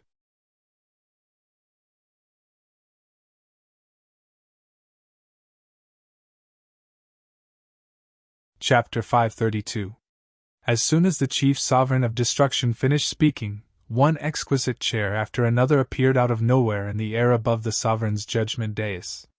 The gods were slightly startled. After exchanging glances, they all chose a seat nearby and sat down. 11 chairs appeared atop the enormous judgment dais as well. These chairs formed an enormous circle, and because they were circular, there was no upper or lower position. The 3 chief sovereigns of the edicts, and the 6 chief sovereigns of the elements took their seats. Why hasn't the chief sovereign of death arrived yet? The chief sovereign of fate glanced at the 2 empty chairs, frowning, then turned to the chief sovereign of life and asked. The chief sovereign of light hasn't arrived either. Perhaps they were delayed on the way. The chief sovereign of life laughed. Just as the chief sovereign of life finished speaking, a ripple appeared in the air above the judgment dais, and a red-haired, pretty maiden descended and sat down on the chair next to the chief sovereign of life. Little sister, why are you so late? As soon as the chief sovereign of death sat down, the chief sovereign of life asked in concern. Big sister, there's been a change in the situation. The chief sovereign of death glanced at the chief sovereign of fate, then shook her head and sent a message to the chief sovereign of life through divine sense. What situation? Are you referring to the matter of the current owner of the All Heavens Judgment Shop? The chief sovereign of life also sent a reply through divine sense. The chief sovereign of death nodded. You'll find out soon enough. The owner of the All Heavens Judgment Shop isn't an intermediate sovereign. He's far more powerful than we imagined. What do you mean? Can it be that he's already at our level? The chief sovereign of life's mouth opened slightly, a look of surprise on her face. The chief sovereign of death shook her head, then continued to send through divine sense. Big sister, you're wrong. He hasn't reached our level. He's already surpassed us. What? From what you're saying, you've already fought him? The chief sovereign of life asked tentatively, a look of disbelief on her face. I lost. I lost completely. If it wasn't for the fact that I had a death substitution technique, my body and soul probably would have been destroyed. The chief sovereign of death took a deep breath, a hint of fear in her voice. You used a death substitution technique? How is that possible? Did you use an overgod artifact? The chief sovereign of life frowned. Her face became incomparably solemn. To him, a so-called overgod artifact is no different from a piece of scrap metal. He has already surpassed us. He isn't on the same level as us. The chief sovereign of death continued to speak through divine sense. He doesn't belong to us. What do you mean? The life dominus narrowed her eyes. The death dominus shook her head. He didn't say much about that. Then where is he right now? The life dominus asked. Radiance world. The death sovereign pointed at the empty seat beside the darkness sovereign. Is that why he hasn't arrived yet? The life dominus was surprised. Radiance world. Impossible. It's fake. Everything is fake. You're not an intermediate chief god at all. Above the radiant temple, the chief sovereign of light Augusta's aura was in disarray, and his face was rather pale. He looked at the young man in front of him, his eyes flashing with disbelief. Other than that, there was also a strong sense of hatred. Of the 7 elemental sovereigns, he was unquestionably the strongest. He was already infinitely close to the 4 elemental sovereigns. If he had an overgod artifact in hand, he would be confident in being able to do battle against the 4 chief sovereigns of the edicts. But in that clash just now, he had actually been defeated. He had been at a disadvantage. Previously, he had been planning to go to Tranquil Heart Island in the Celestial Realm. If the 4 elemental sovereigns spared the owner of the All Heavens Shop, he would secretly kill him. After all, he had destroyed his foundation in the Yulan continent. However, he had never imagined that the owner of the All Heavens Shop, who should have been put on trial, would actually come directly to the Radiance world and seek him out first. In addition, his opponent's level of cultivation wasn't that of an intermediate chief god at all. Judging from the earlier clash, his opponent definitely wasn't any weaker than him. In fact, he had the feeling that this owner of the All Heavens Shop was already comparable to the 4 elemental sovereigns. When did I ever say that I was an intermediate chief god? Chu Bei laughed as he looked at the chief sovereign of light, Augusta. He then waved his hand towards the northeast. The void there instantly distorted, and then several white-robed women with 6 pairs of pure white wings flew over. These women were the 12-winged angels of the Radiance world, and had the power of a high god. In the instant that these angels appeared, Hog's pupils contracted, and his gaze focused on a brown-haired angel. Hog's mouth was wide open, but he didn't make a sound. His eyes instantly turned red. Lena! Hog called out in a trembling voice. Hearing this, the brown-haired 12-winged angel turned to look at Hog, a puzzled look in her eyes as she frowned slightly. Father, is she mother? Seeing Hog lose his composure, Linley seemed to have guessed something, and he cleared his throat. He began to carefully inspect this beautiful brown-haired angel. In terms of appearance, she did indeed look rather similar to himself. Mother, huh? Linley could sense his heart tremble slightly as he murmured to himself. Lena, you don't recognize me? Hog immediately charged forward, but just as he was about to grab the brown-haired 12-winged angel's hands, she suddenly dodged to the side. Father, is she really my mother? Linley hurriedly looked at Hog. Although he already knew the answer, he still couldn't help but ask. Yes. She definitely is.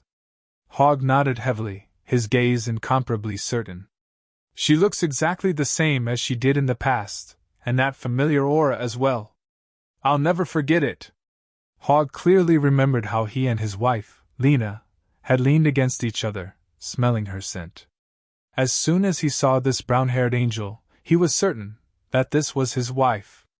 Master, who are they? The brown-haired 12-winged angel swept Hogg and Linley with a puzzled gaze, then looked towards the chief sovereign of light. Her expression was incomparably respectful, and she was about to kneel. Master, my mother, your master knows.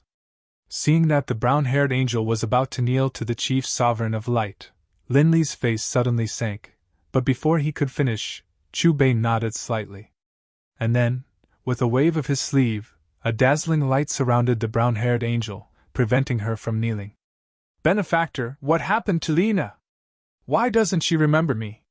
Hogg hurriedly stepped forward, bowing deeply towards Chubei. She entered the angelic resurrection pool and became a 12-winged angel. She lost her memories. Chubei said calmly.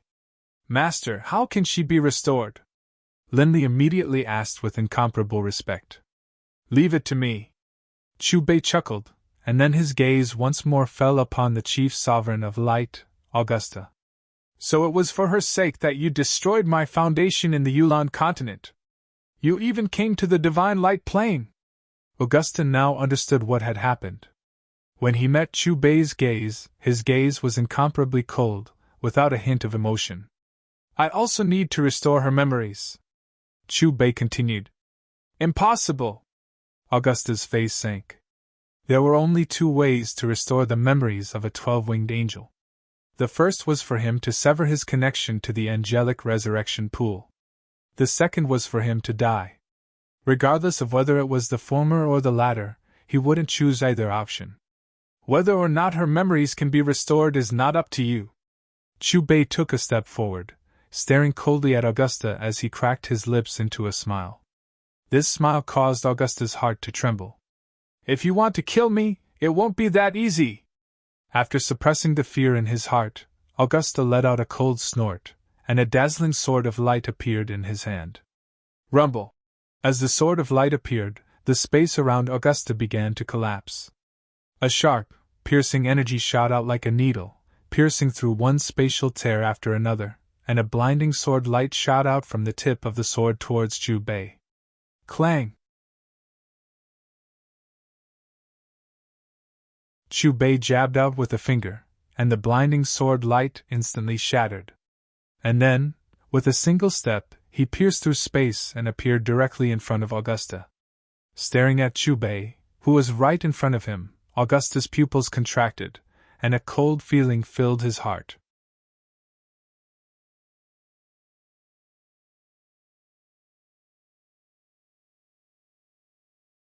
Chapter 533.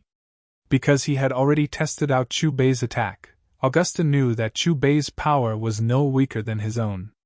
Thus, he had attacked with his most powerful sword attack, but he hadn't imagined that despite that, his sword would still be so easily shattered by the opponent. In this moment, he completely realized the difference between him and the master of the All Heavens shop. Boom! After coming back to his senses, Augusta didn't hesitate at all. His body sank into the void, and with a flash of golden light, he fled into chaotic space. Where can the person I want to kill flee to?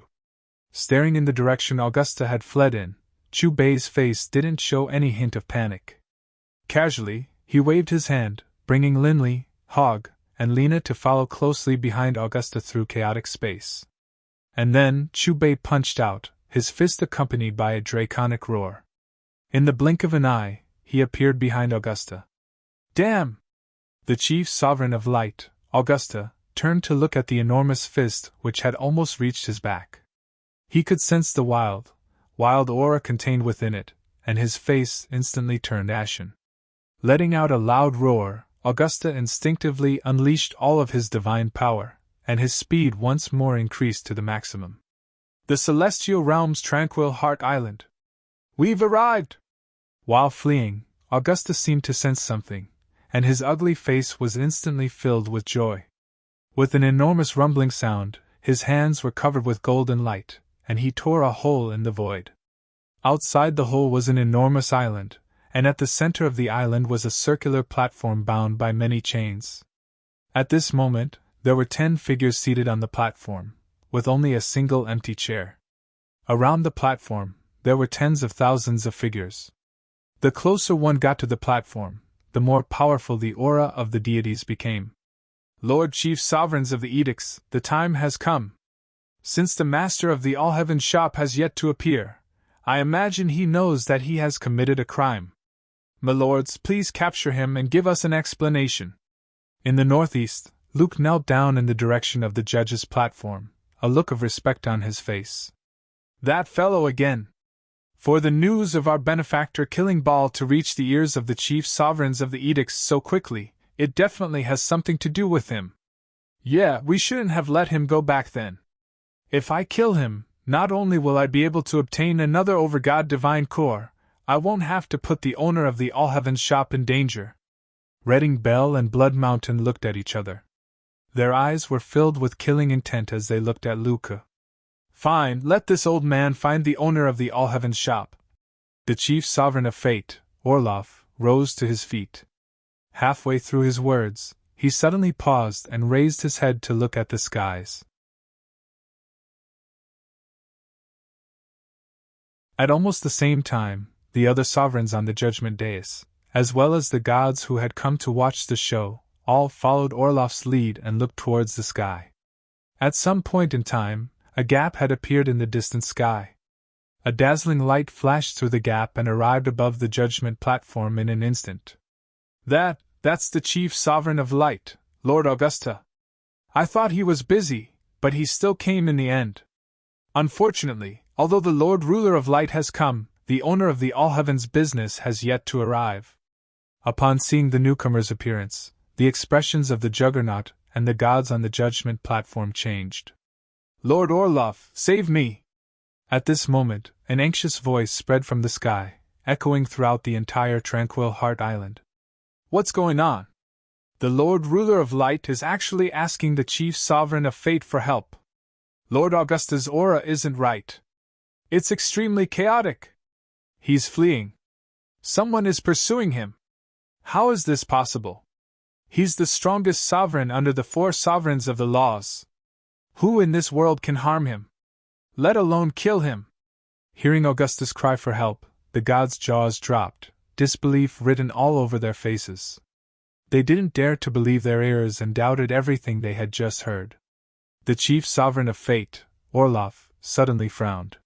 He seemed to have sensed something, but before he could do anything, a dragon's roar reverberated through the sky. The next moment, Augusta let out a mournful howl. With a loud bang, Augusta's body exploded, his flesh and blood filling the air. What happened? No, impossible! How could Lord Augusta be like this? Apart from the 4 sovereigns of the laws, who else could harm the chief sovereign of light? Staring at the golden rain of blood and sensing the aura of light within it, the gods, high gods, and even sovereigns around the judgment dais all sucked in cold breaths of air. Their faces were filled with bewilderment, as though they had been struck by lightning. They looked like clay statues. Just as the gods were staring blankly into the sky, a dazzling golden light appeared in their field of vision, and a group of 4 slowly walked out from within the golden light. "Ha, Guy! I'm still alive! I didn't expect to see you again. That's great, that's really great. Child, is this my child? I didn't expect him to have grown so big." The chief sovereign of light had died, and Lena had regained her memories. Upon seeing Hogg and Linley, her frail body trembled slightly. "Lena, you've recovered!" Staring at the 6 pairs of pure white wings which had vanished from Lena's back, Hogg immediately went to embrace her. "Mother!" Linley called out softly as he walked over as well. At this moment, the tens of thousands of gods on Tranquil Heart Island finally saw the appearance of Chu Bei's group. "Who is he?" "Was he the one who killed the Lord Chief Sovereign of Light? I've never seen him before." Perhaps only those sovereigns know who he is. The owner of the All Heavens shop. No, impossible. What? He's the owner of the All Heavens shop who fled the trial. Wasn't he only a middle-rank lord? How could he have killed Lord Augusta? He was the most powerful expert beneath the chief sovereign of the edicts. Wrong. Something must be wrong. Either this Lord Chief Sovereign of Light is a fake, or this owner of the All Heavens shop isn't an intermediate sovereign at all. All of the gods, including the 10 chief sovereigns on the judgment dais, instantly had looks of astonishment on their faces. Luke, in particular, felt as though he had been struck by a bolt from the blue, or as though someone had poured a bucket of cold water over him from head to toe. His entire body was numb. It wasn't just him. Bloodridge, Redding Bell, and the others who had seen Chu Bei before all had dazed looks on their faces. They stared dumbfoundedly at Chu Bei, who stood there in midair. In the netherworld, they had personally witnessed Chu Bei kill Baal. Naturally, they had believed that Chu Bei was at the intermediate sovereign level. After all, there were simply too few chief sovereigns. This was why, upon learning that the 4 chief sovereigns of the edicts were about to intervene to put Chu Bei on trial, they had immediately hurried over, wanting to plead on his behalf. But who would have imagined that the owner of the All Heavens shop would actually appear after killing the chief sovereign of light, Augusta? Everything had happened so suddenly and unexpectedly that they were caught completely unprepared. Even now, their brains still hadn't reacted. This was simply too shocking. He was able to kill Augusta. Doesn't that mean he has the power to kill us as well? Doesn't that mean his strength is already on par with the 4 chief sovereigns of the edicts? On the judgment dais, the darkness chief sovereign, the fire chief sovereign, the wind chief sovereign, and the other chief sovereigns of the 6 elements looked at each other in dismay. Then, they stared vigilantly at Chu Bei. Their bodies were as tense as stone, and their hearts were as heavy as lead. My goodness! So the person who helped us modify the transportation portal is the owner of the All Heavens shop. Who would have thought that I'd already have a brush with the legendary owner of the All Heavens shop? But then again, why did he come to the netherworld? Some of the mid-gods from the netherworld reacted one after another. Clamor broke out from their mouths.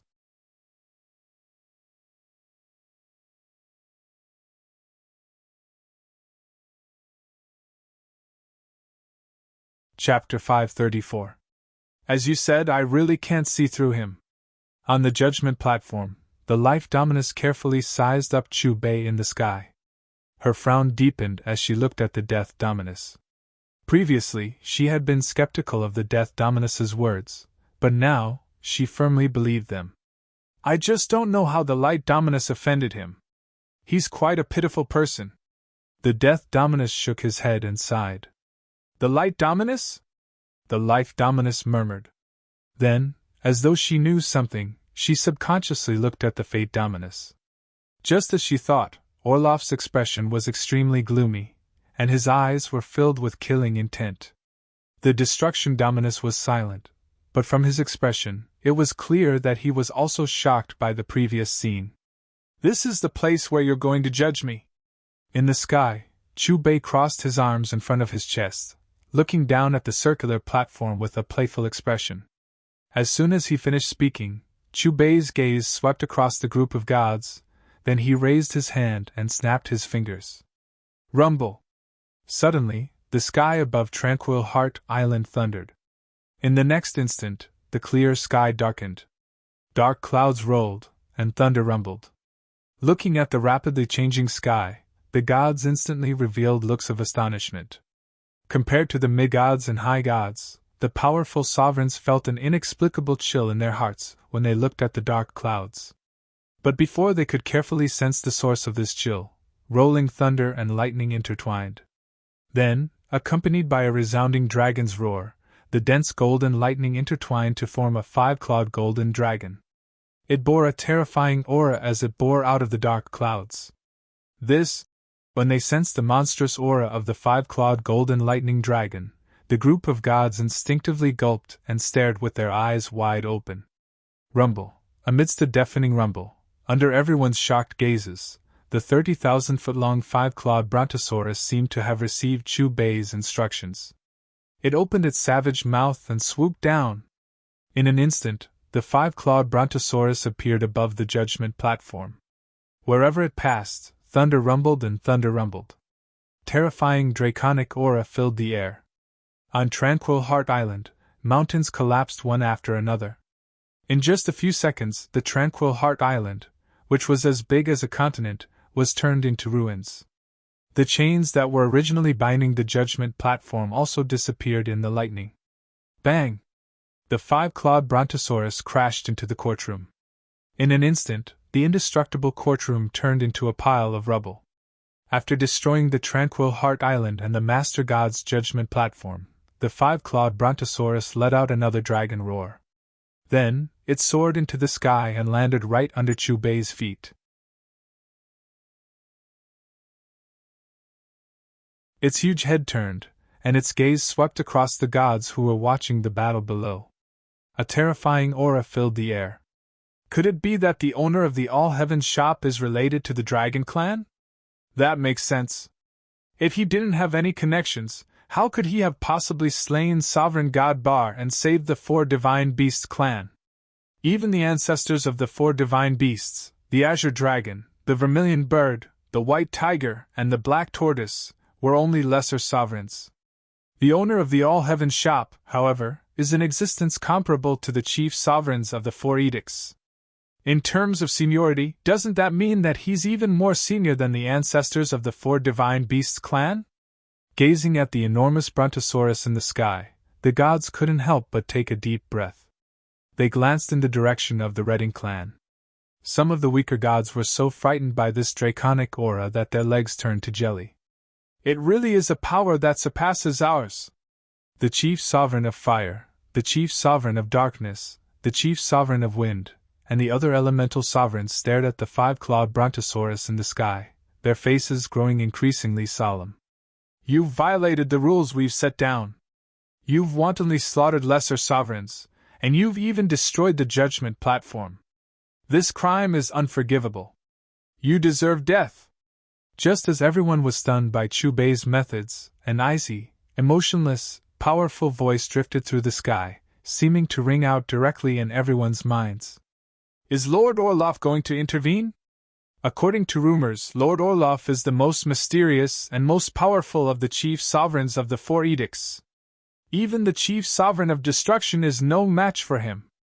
With Lord Orloff intervening, the owner of the All-Heaven shop is in danger. Only even now, we still don't know where the owner of the All-Heaven shop came from. He's far too mysterious.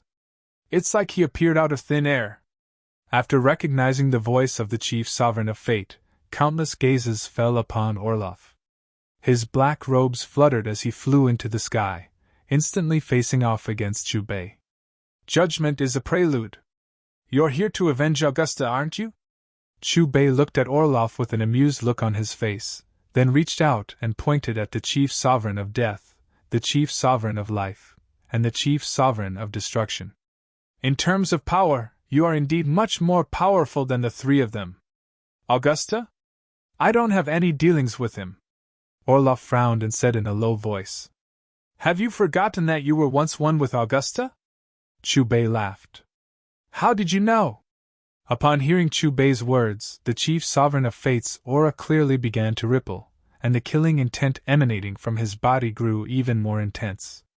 As I thought. The distant chief sovereign of life let out a long sigh. Big sister, what exactly is going on? The chief sovereign of death and the chief sovereign of destruction both looked towards the chief sovereign of life, confusion in their eyes. The chief sovereign of life stared at Orloff. There is a race in this world. They are the Beulah race. This race has very few members.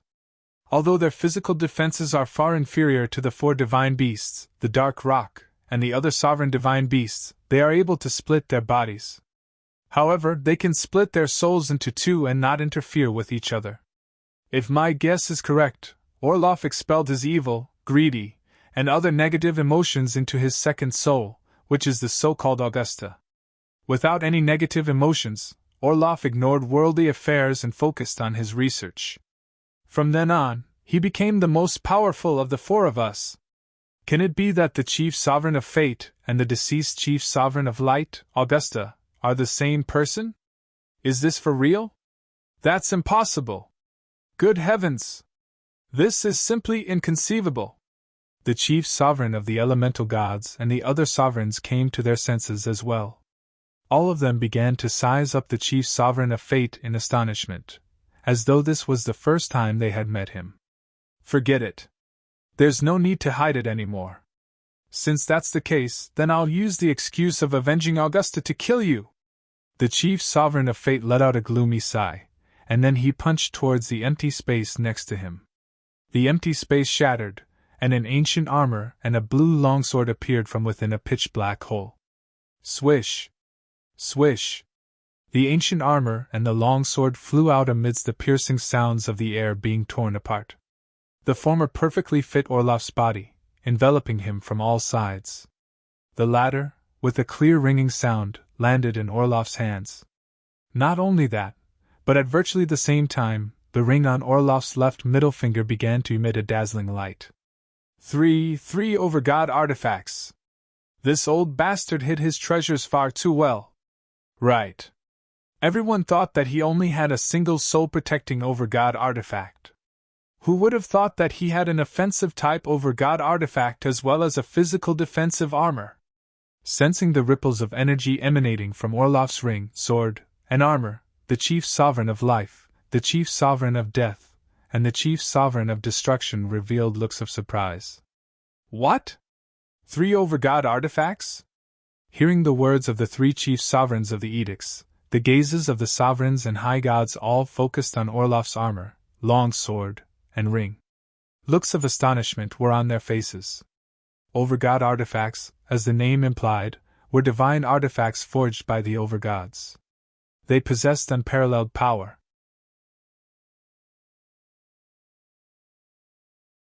The reason why there was such an insurmountable gulf between the chief sovereigns of the edicts and the chief sovereigns of the elemental gods was because the former had over-god artifacts.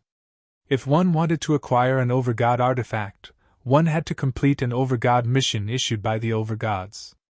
In the past trillion years, the over-god missions had been issued a total of 6 times. On the surface, all the gods knew that each of the 4 chief sovereigns of the edicts had completed a mission and received an over-god artifact from the over-gods. As for the other 2 missions, that had always been a mystery. But now, it seemed that the person who had completed those 2 missions was actually the chief sovereign of fate, Orloff. They truly couldn't imagine how powerful Orloff, who had 3 over-god artifacts, soul defense, physical defense, and offensive power, had become. Perhaps he's already comparable to the legendary ethereal over-gods. He truly deserves to be known as the number 1 person beneath the over-gods. The gods all stared at Orloff, stunned. Benefactor, will he be a match for the chief sovereign of fate? Reading Bell looked at the Bloodridge sovereign, a look of worry on his face. Difficult. The Bloodridge sovereign shook his head. Forget about the fact that the chief sovereign of fate had 3 over-god artifacts on him. Even if he didn't, he would most likely be more powerful than the master of the All-Heavens shop. Not bad. You'll be able to give me a bit of exercise. Chu Bei looked at Orloff with amusement, not a hint of fear on his face. You really think too highly of yourself.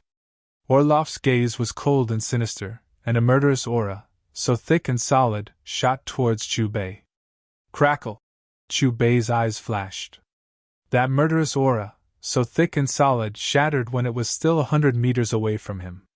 And then, Chu Bei's right hand danced, chopping through the air. At virtually the same time, the 30,000-meter-tall brontosaurus beneath his feet rapidly shrank, transforming into a bolt of lightning. A draconic roar rang out, and the finger-thick bolt of lightning, which had been condensed to the limit, flashed out. Space itself seemed to have been sliced apart, and a long, pitch-black hole appeared in it. The spectating gods, including the chief sovereign of destruction, the chief sovereign of life, and the chief sovereign of death, didn't even have a chance to use their divine senses to clearly see what was going on. Clang! The clear sound of metal striking metal rang out. In the next instant, the skies shattered. The hearts of the tens of thousands of gods trembled. For a brief moment, they felt as though their bodies no longer belonged to them. Orloff didn't try to block at all. He was incomparably confident in the over-god armor he was wearing. But just as that bolt of lightning struck his armor, his face changed. His smile instantly vanished, replaced by a look of agony.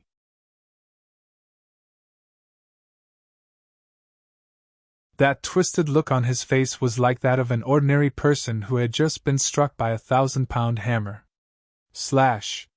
The terrifying impact caused Orloff to stumble back several steps, and he spat out a mouthful of golden blood. He then looked at the part of his armor that had been struck by the bolt of lightning. A thumb-sized hole had appeared there.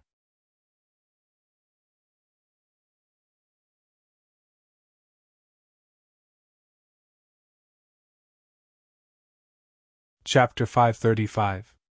What? The battle has just begun, but Lord Orloff is already vomiting blood. How can this be? Isn't that armor Lord Orloff is wearing an overgod artifact? How could he be injured? Seeing Orloff vomit golden blood, the faces of the tens of thousands of gods changed dramatically. They exchanged glances, their eyes filled with disbelief. Has the owner of the All Heavens shop already become this powerful?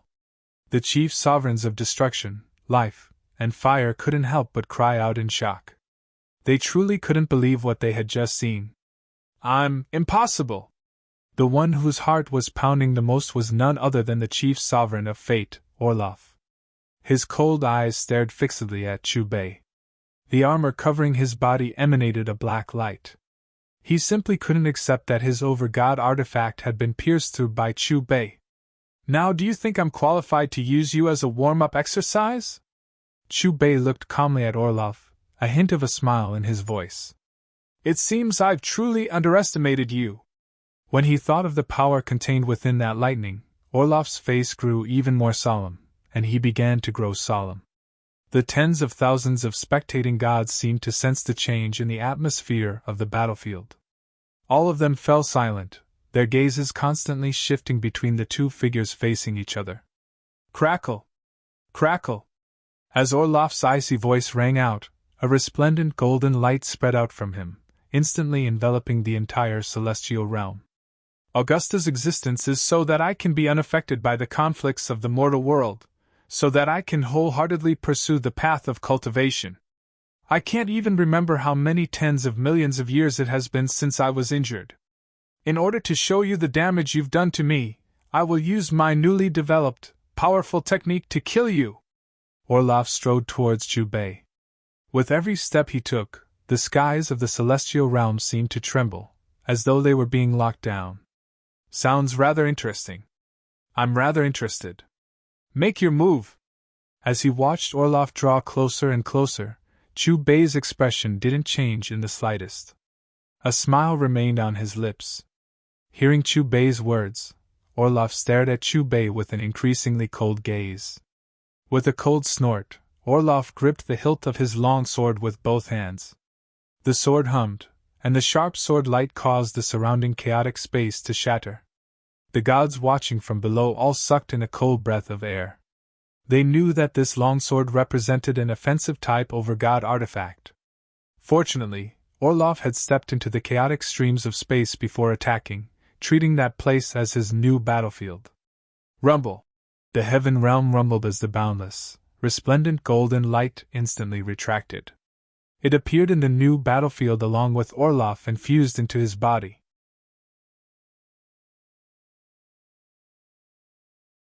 In a split second, the gods who were still watching the battle in the celestial realm felt as if a vacuum had appeared in the surrounding 500 kilometers. There wasn't even a trace of energy flow. Dark Rock 10 Swords! A strange, deep voice rang out from Orloff's mouth. It was also at this moment that the expressions of the Death Dominus, the Life Dominus, and the Elemental Dominus all changed. They all looked at the Destruction Dominus in unison. The one with the ugliest expression was none other than the Destruction Dominus. No matter what, he never would have imagined that Orloff's research on killing techniques would involve him. Within the chaotic streams of space, an enormous figure appeared in front of the long sword that Orloff was wielding. It was 30,000 meters long. This was an enormous, coiling, snake-like monster. One could faintly see that its body was covered in black scales, and it had sharp claws that gleamed with cold light. The most eye-catching part of it was its enormous, symmetrical wings. Isn't that the Destruction Dominus true form? Heavens! The Fate Dominus is actually developing the Destruction Dominus killing technique. Based on what I know, the Destruction Dominus has only used the Dark Rock's 7 swords. Lord Orloff is actually using 3 more swords. Upon seeing the enormous creature that Orloff had created from the tip of his sword, the sovereigns came to their senses and cried out in surprise. At a glance, whether it was its scales, claws, or wings, they all seemed to be made of black steel. The strangest thing was that one of its eyes was white, while the other was red. After my battle with Woodard, I spent 100,000 years experimenting with this technique before finally developing it. Its innate divine ability is the Dark Rock's 7 swords, but I added 3 more swords to its 7 swords. At this point, Orloff paused for a moment, his gaze still locked onto Chu Bei. His voice grew deeper and deeper. Ever since I developed this killing technique, I've never used it in battle. Today, I'll sacrifice you to my sword. As soon as he finished speaking, Orloff brandished his sword with both hands, and the enormous dark rock in front of him began to move as well. With a buzzing sound, the dark rock split into 10. Behind them, trillions of sword shadows followed, enveloping the chaotic streams of space. Swish! The first dark rock swung its black-scaled tail, carrying trillions of sword shadows with it. Like a flood, it covered the area where Chu Bei was. Before anyone could react, the second dark rock transformed into a sky-piercing streak of sword light that chopped downwards. Immediately afterwards, a third, a fourth, a fifth.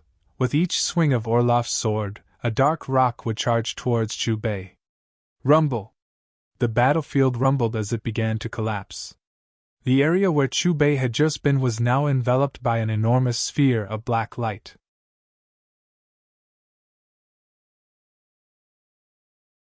10 dark rocks swam about on the surface of the sphere, their savage, bloody mouths constantly spitting out terrifying streaks of sword light. An aura of apocalypse poured into the sphere of black light. Chop! Orloff gripped his sword with both hands and chopped downwards. In the instant that he spat out a single word, the 10 dark rocks simultaneously transformed into sword shadows that glowed with dazzling light as they chopped down from different directions. Boom! The sphere of black light exploded, and the battlefield within 100 million kilometers trembled violently before collapsing. At this moment, terrifying streams of chaotic space rampaged through the battlefield, ripping apart the barriers of tens of thousands of material planes. Even the celestial realm, one of the 4 higher planes, was no exception. The faces of the gods all paled as the space around them was instantly frozen, rendering them completely immobile. What a terrifying mad-ant! The chief sovereign of destruction stared at the crumbling gray battlefield and sucked in a deep breath of cold air. He was clearly the true body of the Dark Rock, but Orloff's attack was actually far superior to his. What a great irony! What a terrifying attack! As expected of the chief sovereign of the 4 edicts. Speaking of which, is the battle over? Is the owner of the All-Heavens shop dead? The gods all frowned as they stared blankly at the crumbling battlefield. But because of the gray streams of chaotic space, they were unable to clearly see Chu Bei's condition. Disperse! We can see now! Heavens! He's actually fine under that attack? How is this possible? Could it be that the owner of the All-Heavens shop also has a defensive over-god artifact? A moment later, the streams of chaotic space dissipated, and the tens of thousands of gods were able to clearly see the battlefield once more. Their expressions froze, and their bodies went numb. Terrifying streaks of sword light continued to wreak havoc where the black sphere of light had exploded, constantly tearing apart the crumbling void. However, the owner of the All-Heavens shop, who had been at the center of the explosion, was completely unharmed. It was as if the Dark Rock 10 swords didn't exist to him at all. In front of him, an iron lump was spinning. Although it wasn't large, it was actually able to devour the berserk streaks of sword light as it opened its mouth. From its expression, it seemed to be enjoying it, as if the sword lights were its food. Truly inconceivable. The life god stared at the figure on the battlefield in a daze. This was a result she hadn't expected. On the other hand, the death god's expression didn't change much, as if everything was within her expectations. It's truly hard to imagine that his lordship has already become so powerful. Hogg muttered to himself. He could still vaguely remember the scene when the owner of the All Heavens shop had first appeared in Wuzhen.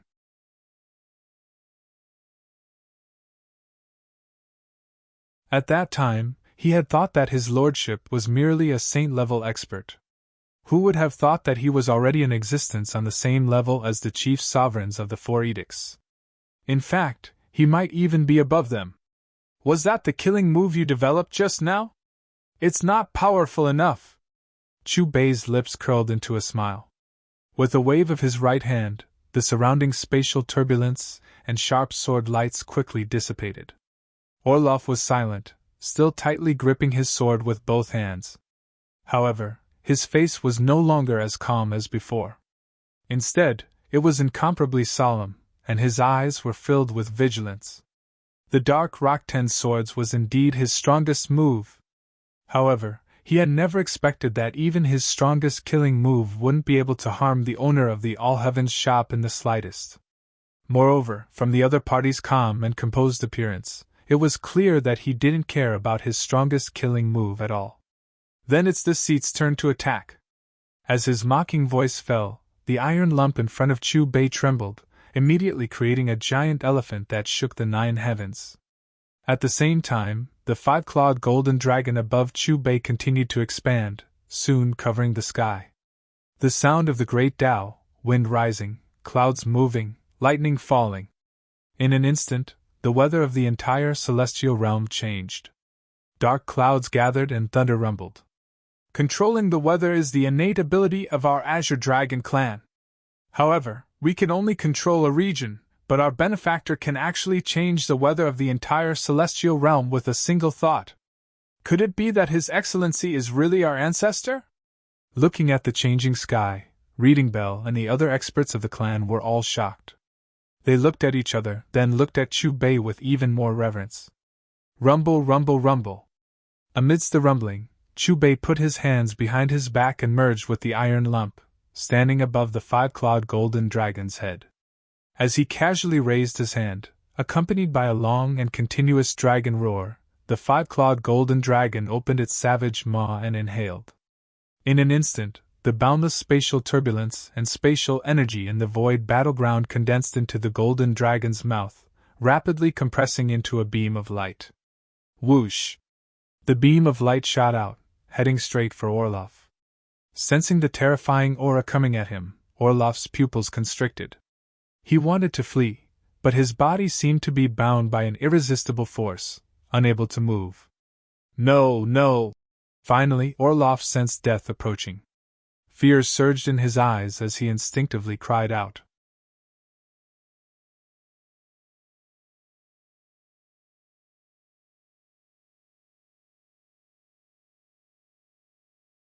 Chapter 536. Rumble. As Orloff screamed in terror, the apocalyptic beam of light arrived in front of Orloff in the blink of an eye. However, just as the beam of light was about to pierce through the bound Orloff, the space in front of Orloff began to distort. With a buzzing sound, a layer of dazzling golden light suddenly appeared, forming a ripple that wrapped around Orloff. The next moment, there was a huge explosion as the beam of light struck Orloff. To be more precise, it struck the ripple on the surface of Orloff's body. The terrifying shockwaves of the explosion spread out, instantly filling the entire shattered void battleground and spreading through countless material planes to the entire celestial realm. Lord Orloff is fine. Did he receive the attack? Just as I expected, Lord Orloff is unable to harm the owner of the All Heavens shop, but it's impossible for the owner of the All Heavens shop to harm Lord Orloff. In that case, the two of them are evenly matched? Seeing the completely unharmed Orloff surrounded by the golden ripple, the spectating gods all cried out in surprise. No! This aura, it's an over-god! Unlike the other gods, the expressions of the death god, the destruction god, and the life god changed drastically when they saw the dazzling ripple appear. Then they looked at each other, their eyes filled with astonishment. Apart from the three elemental gods, the expressions of the elemental gods also changed. They looked at each other, then stared blankly at Orloff. The one whose expression changed the most was none other than Orloff, who was surrounded by the dazzling ripple.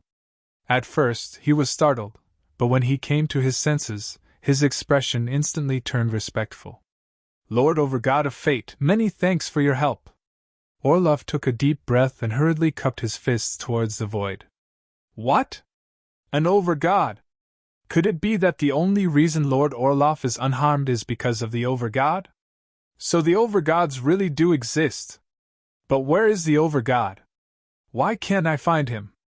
Hearing Orloff's voice, the expressions of the gods of the celestial realm instantly froze. They immediately looked around as if searching for something.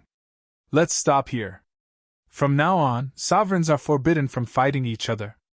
Violators will be stripped of their godhood. Suddenly, a light voice drifted from the sky. Its source could not be found, but it seemed to be everywhere, filling every corner of the heaven realm. This voice wasn't loud, but it carried a supreme might that made one's heart tremble. Just as everyone was immersed in the content of the voice, the entire heaven realm suddenly shook. Following this, a boundless, resplendent light filled the heavens and the earth. The air was filled with dazzling runes that intertwined and flashed. Finally, they gathered above Orloff's head, forming a black-clothed youth who appeared to be around 16 or 17 years old. Greetings, Overgod of Fate!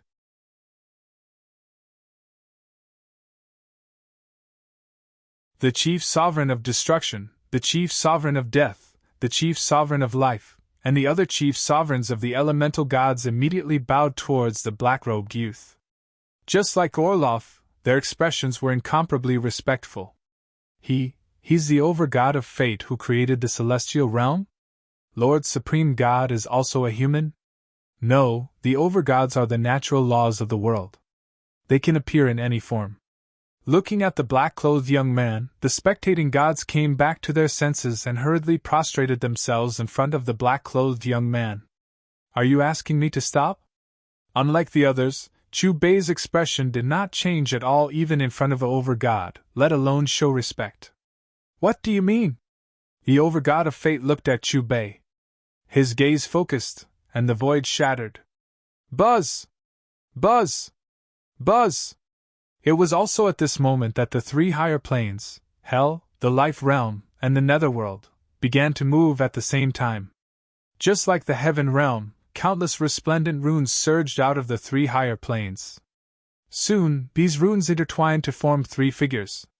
In the blink of an eye, they also arrived in the Heaven Realm, hovering between the Overgod of Fate and Chu Bei. Those are the Overgods of destruction, death, and life. The four Overgods actually appeared at the same time. All of this is probably thanks to the owner of the All Heavens shop. I have no regrets coming to the Heaven Realm this time to see the four Overgods. The powerful gods, including the three chief sovereigns of the laws and the 6 chief sovereigns of the elements, immediately prostrated themselves in front of the three figures. The three Overgods glanced at the gods indifferently, and nodded slightly. Beta, you're still so impatient. Don't tell me you still want to attack these little fellows? The Overgod of Life had the appearance of a young girl with 2 ponytails on her head. Angie, you don't have to care about my business. The Overgod of Fate looked coldly at the Overgod of Life. Clearly, even though they were all Overgods, there was still a difference in their relationship. We're just here to watch the show, the Overgod of Destruction said with a smile. Chu Bei swept the 3 new Overgods with his gaze, but the look on his face didn't change much. Earlier, when he attacked me, where were you? Chu Bei's gaze landed on the Overgod of Fate again, and he questioned with incomparable calmness. What? Are you unhappy? The Overgod of Fate snorted coldly, and a wisp of golden light shot out from his finger. Bang! With a low rumble, the five-clawed golden dragon in front of Chu Bei exploded, turning into a rain of light and dissipating. Heavens! That five-clawed golden dragon that could injure Lord Orloff was actually so weak in front of the overgod of fate. That's an overgod. He represents the laws of heaven and earth. That's true.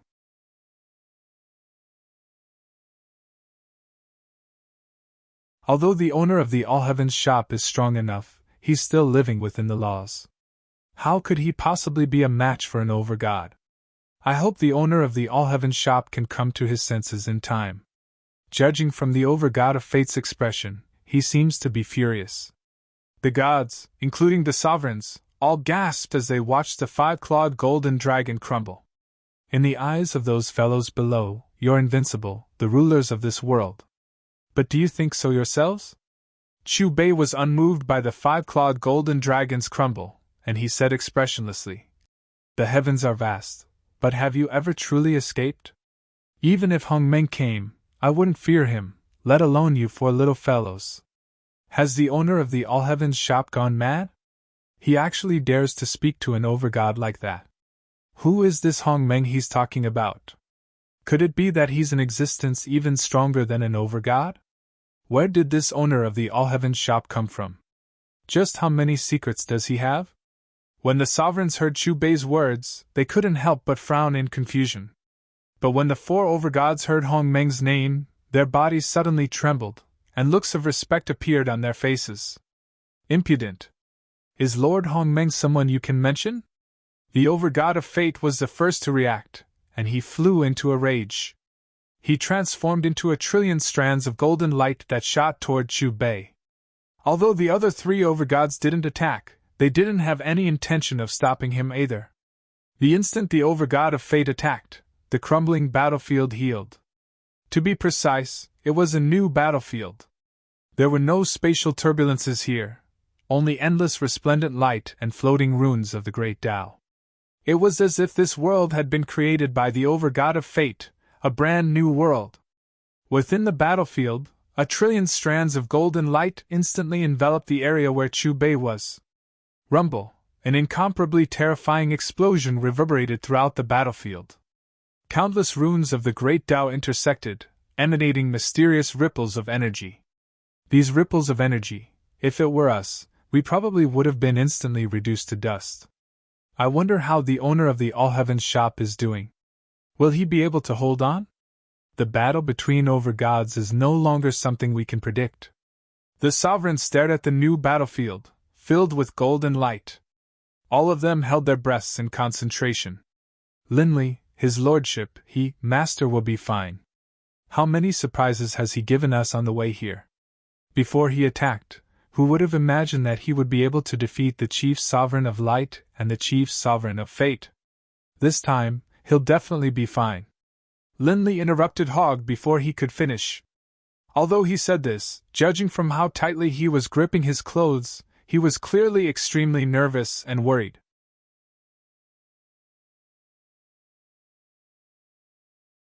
After all, this time, Chu Bei's opponent was one of the edicts of heaven and earth, one of the legendary overgods. Don't worry. Your master doesn't care about these so-called overgods at all. Suddenly, a familiar voice rang out in the minds of the 10 million gods. Hearing this voice, Linley's nervous heart relaxed. Rumble! With a sharp, buzzing sound, the countless rays of golden light created by the overgod of fate vanished. And then, the newly created battlefield collapsed. From the beginning to the end, only a few seconds had passed. Crackle! Suddenly an enormous hand swept out from within that collapsing world filled with golden light. Upon closer inspection, one could see a misty primordial chaos swirling within the palm of the enormous hand, emanating a strange, majestic aura. Bang! Yet another low, muffled sound. That enormous hand seemed to have struck something, emitting a low, muffled sound. The dazzling golden light dissipated. Right at this moment, the entire celestial realm fell silent. All of the spectating gods raised their heads, their mouths wide open. Looks of disbelief were in their eyes. This was especially true when they saw what that enormous hand was holding. All of their bodies went numb, and only deep shock remained in their eyes. They didn't dare to believe that what they had just seen was real. It wasn't just the gods and high gods. Even the chief sovereigns of the elemental gods, the chief sovereigns of the edicts, and the three overgods on the battlefield all had frozen looks on their faces. Even as powerful as they were, they seemed to have turned into wooden statues, staring blankly ahead of them. This. Reading Bell let out a long breath. His eyes were wide open, and his tongue was tied, as though he had lost his soul. By his side, the Bloodridge sovereign was the same. His face was frozen. "Father, I told you that Master would be fine," Linley murmured to himself as he stared at the collapsing world above him.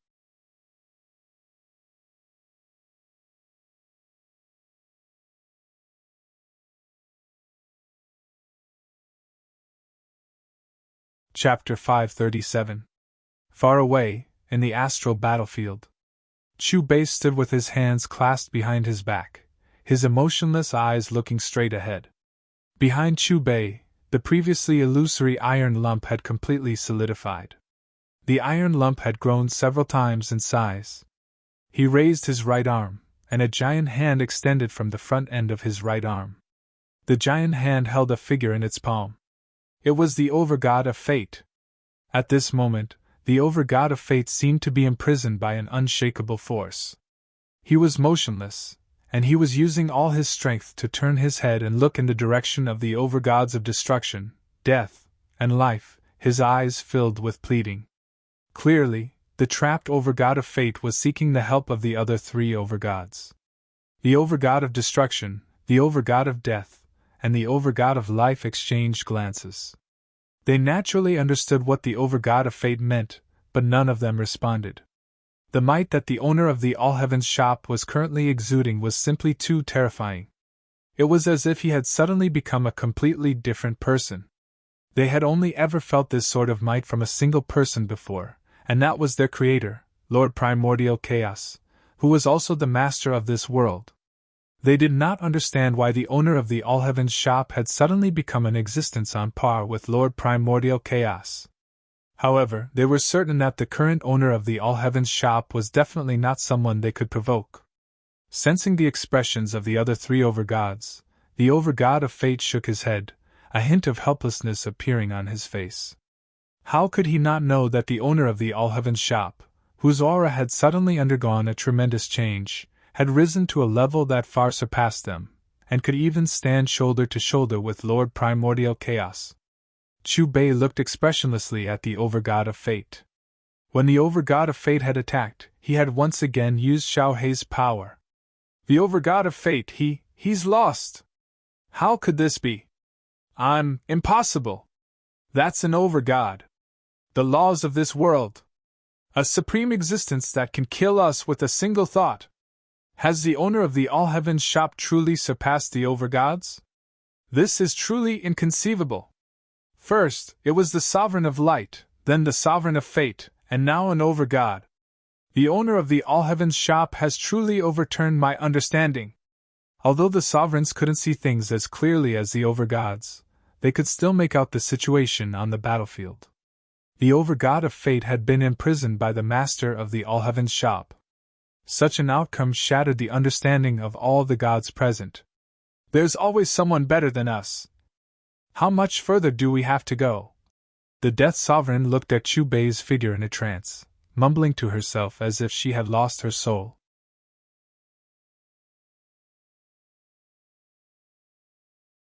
The Chief Sovereign of Fate, Orloff, was completely stunned, his gaze unfocused. He had thought that the attack the other party had used on him was already the strongest killing move, but from the looks of it now, the other party's previous attack on him might really have been just a casual attack. What was laughable was that he didn't even take the other party seriously in the beginning. I've waited for countless years. Finally, it's here. All of a sudden, a dusky energy appeared in the distant sky, and a figure walked out. This person was dressed in simple linen robes, and his long hair was loose and unbound. He didn't seem to care about his appearance, but judging from his appearance, he was a middle-aged man with fairly distinct facial features. As soon as his voice rang out, the 4 higher planes, the 7 divine elemental planes, and the other material planes like the Yulan continent all began to tremble, and this person's figure appeared in the skies. Instantly, all of the Devata planes belonging to this major world began to erupt into an uproar, and the sounds of discussion filled every corner of every single plane. Everyone was trying to guess at the identity of this middle-aged man. A material plane. The Yulan continent. Quick, look at the sky. Who is that person? Not just him. There are so many others. What is that place? Who are those people?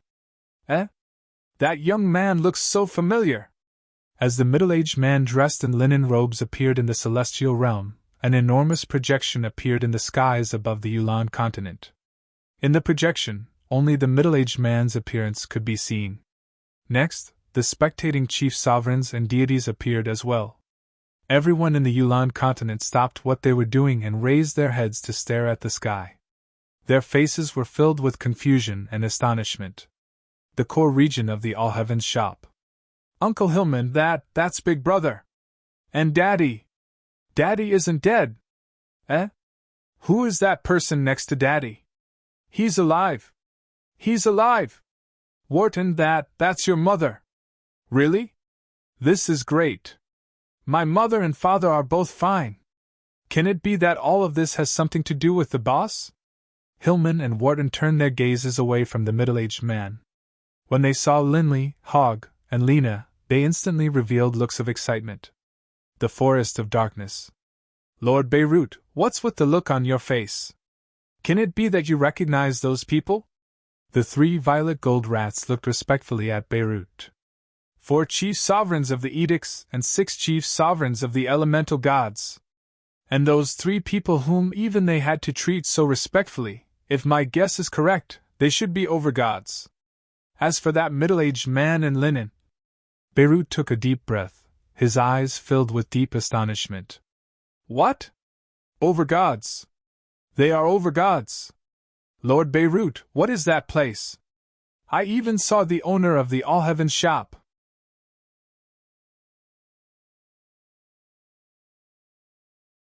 What's going on here? Why is it that even the legendary overgods have appeared?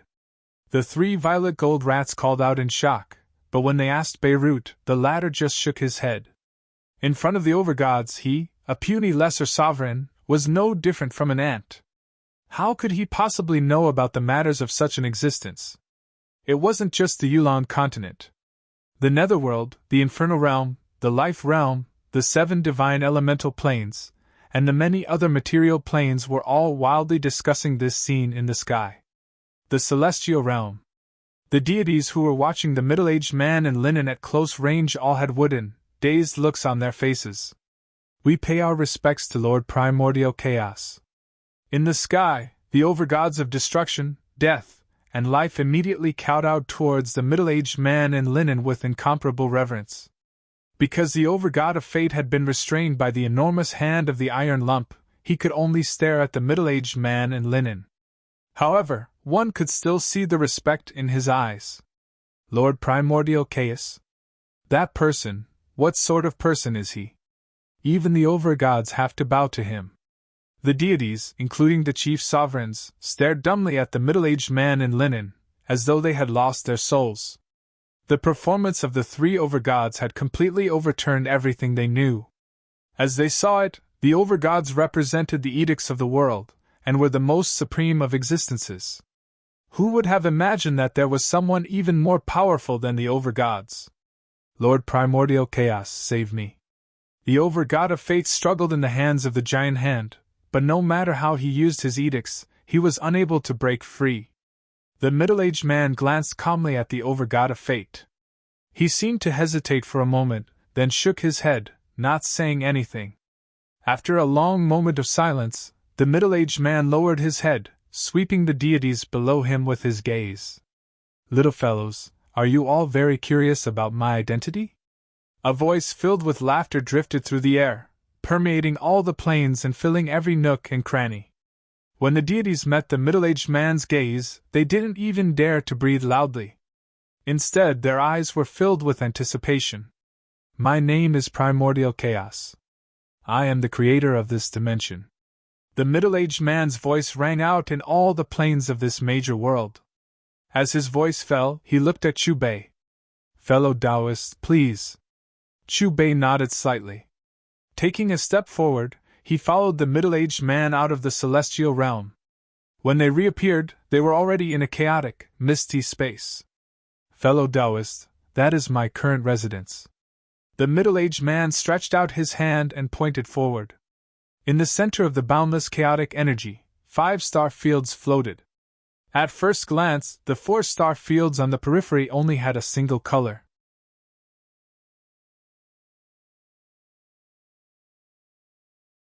As for the star field in the center, it was a fusion of the 4 colors of the star fields on the periphery. In the primordial chaos era, I was the only living being in this dimension. It was also this place that gave birth to me. The middle-aged man looked at Chu Bei as though he had found a soulmate. It was as though he had endless things to say. In that era, I was by myself and very bored. At one point, I had a flash of inspiration and began to create a world. The largest one is the main world, and the other 4 are the subsidiary worlds. Fellow Taoist, the world you were in earlier was one of the subsidiary worlds. As for the 4 overgods, they were created by me to manage that world. The middle-aged man led Chu Bei through the misty chaos, his deep, steady voice echoing through the 5 worlds for a long time. Primordial chaos? So this world we're in was created by him. That's insane! How terrifying must he be to be able to do something like this? Say, since there are 4 other worlds similar to ours, do you think we can escape from this world and head to the other worlds? As long as you're strong enough, of course you can. Didn't you see Lord Primordial Chaos and the owner of the All Heavens store roaming through the 5 major worlds? Truly unbelievable. Then where did the owner of the All Heavens store come from? Could it be that he wasn't created by Lord Primordial Chaos? The gods of the celestial realm and many other planes looked up at the sky. There, they saw 2 figures walking side by side amidst the primordial chaos. Around them were 5 vast star fields, each of which flashed with all sorts of brilliance. The gods raised their heads, their eyes unblinking. At this moment, there were no words that could describe the shock in their hearts. The 4 overgods, including the overgod of fate, looked at each other with astonishment on their faces. Previously, they had thought that this was the only world. Little did they know that Lord Primordial Chaos had created 4 more worlds. Who might fellow Taoists be? The middle-aged man's voice rang out once more. At this moment, the gazes of everyone in the various planes focused on Chu Bei. Compared to this unfamiliar middle-aged man, they knew a little about the owner of the All Heavens store and were naturally filled with curiosity.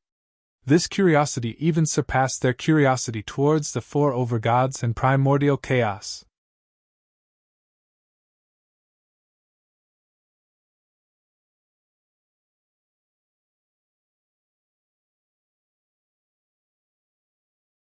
Chapter 538. Do you think that I belong to one of your 5 worlds? Chu Bei faced Hong Meng, his hands clasped behind his back. His calm voice echoed throughout the entire coiling dragon plane. Did you hear that? The owner of the All Heavens shop doesn't belong to any of these 5 worlds. What do you mean? Could it be that he is the same as Lord Primordial Chaos? That he was formed from the primordial chaos? If that's the case, then everything makes sense. From start to finish, he was in existence on the same level as Lord Primordial Chaos. No wonder the overgod of fate wasn't a match for the owner of the All Heavens shop. But who would have thought that someone on the same level as Lord Primordial Chaos would be so bored as to wander around his subsidiary world? The overgods, chief sovereigns, and other powerful existences all instantly turned pale when they heard those casual words. As I thought. Hong Meng chuckled, then said, But there's something I don't understand. When I was formed, why didn't I sense your existence? No, you misunderstood. What I meant was that I don't belong to this vast primordial chaos dimension. Chu Bei glanced sideways at Hong Meng and said calmly.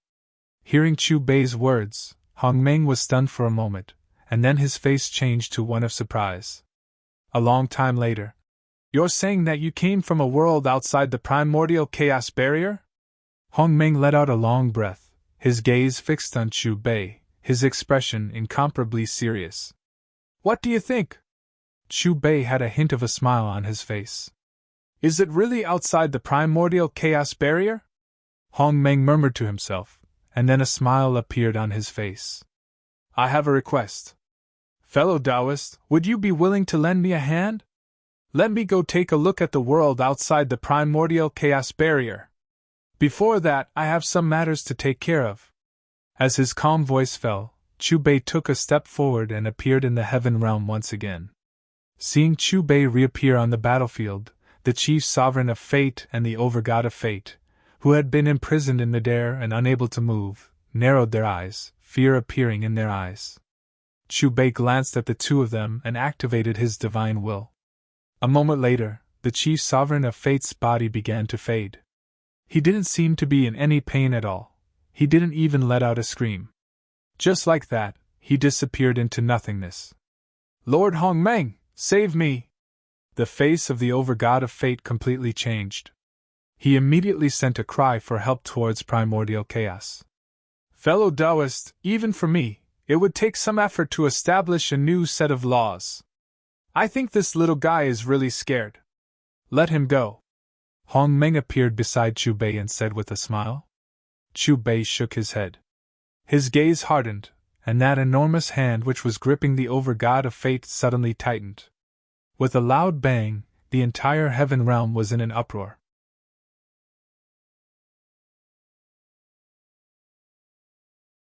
However, just as the heavenly realm was about to disintegrate along with the overgod of fate's death, that resplendent hand split into billions of strands of divine light, firmly locking the heavenly realm in place. Everything soon returned to normal. Staring in the direction where the overgod of fate had disappeared, primordial chaos let out a gloomy sigh. Since you find it troublesome, let me establish a new set of laws for your world. As his emotionless voice fell, a round pearl flew out from between Chu Bei's eyebrows. The heaven pearl. He had obtained it when he killed the wielder of the will of the heavens in the divine necropolis plane.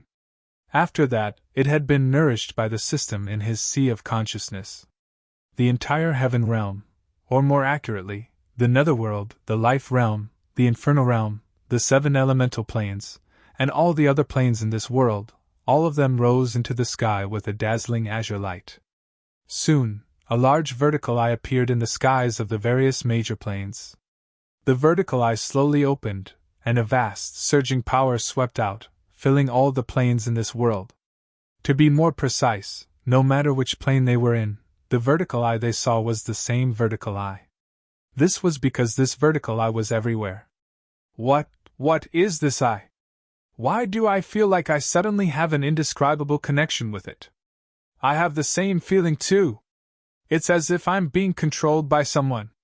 But when I sense it carefully, I don't feel any discomfort.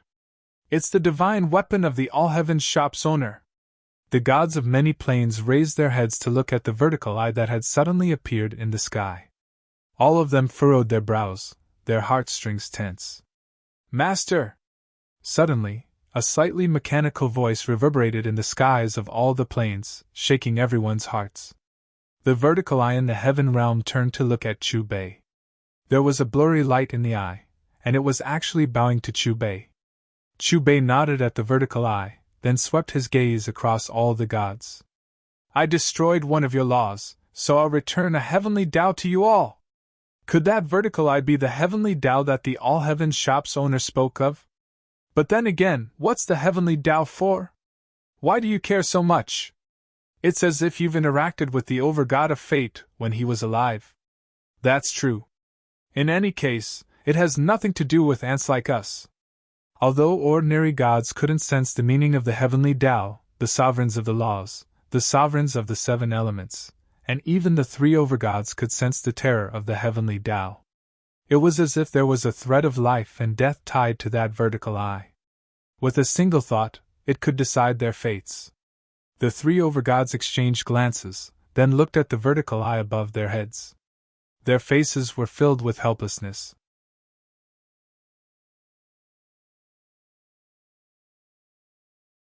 Before this, the three of them had been equals with the over-god of fate. When Hong Meng wasn't present, they were the heavens of this plane, the rulers of this plane. But now, the heavenly Tao above their heads directly controlled their fates. Fellow Taoist, you're quite capable. Hong Meng glanced at the heavenly Tao, then looked at the heavenly jewel that had flown back to Chu Bei's forehead. He couldn't help but sigh. Fine. Since you like it, I'll gift this plane to you. What? Lord Hong Meng isn't joking, is he? In that case, the owner of this plane will be the owner of the All Heavens shop in the future. Heavens! Doesn't that mean the All Heavens shop will be the undisputed #1 faction in the future? Hearing Hong Meng's words, the gods all took a deep breath. As for the people of the Yulon continent, they suddenly had a thought. In the future, they had to send their descendants into the All Heavens shop. Your decision is very much to my liking. Chu Bei smiled towards Hong Meng while gesturing for him to follow. If there is anything you need, I will definitely do my best to help. Thank you. Hong Meng laughed loudly. Fellow Taoist, please follow me. As his voice rang out, Hong Meng took the first step forward. With that first step, the 5 worlds disappeared. And then, a second step, a third step. This was an enormous region of primordial chaos. Although it didn't have any starfields, it did have various levels of primordial chaos storms. Although these primordial chaos storms were incomparably terrifying, they weren't able to harm Hong Meng at all. During this entire process, Chu Bei remained half a meter behind Hong Meng. The distance between them didn't increase, nor did it decrease. Hong Meng was still rather stunned by Chu Bei's speed. No matter how fast he sped up, to the point where he reached his maximum speed, the person behind him still maintained a constant distance from him. After traveling for an unknown distance, Hong Meng finally came to a stop. Chu Bei, who had been following him the entire time, also stopped. In the end, he stood side by side with Hong Meng and looked up diagonally. Look! What is that place? I really want to jump out of this world and go to the primordial chaos space where Lord Hong Meng and the owner of the All Heavens shop are. But just what does Lord Hong Meng need the owner of the All Heavens shop to help him with? Is there something in this world that even he can't solve? Look carefully at that river in front of Lord Hong Meng. It's going against the flow. The 3 paramount gods, the 3 sovereigns of the laws, and the gods of all the other planes stared blankly at the image in the sky. Their mouths were wide open, and their faces were filled with disbelief. In the image, Hong Meng and Chu Bei had arrived at some unknown place. Above them was a slanted staircase to heaven.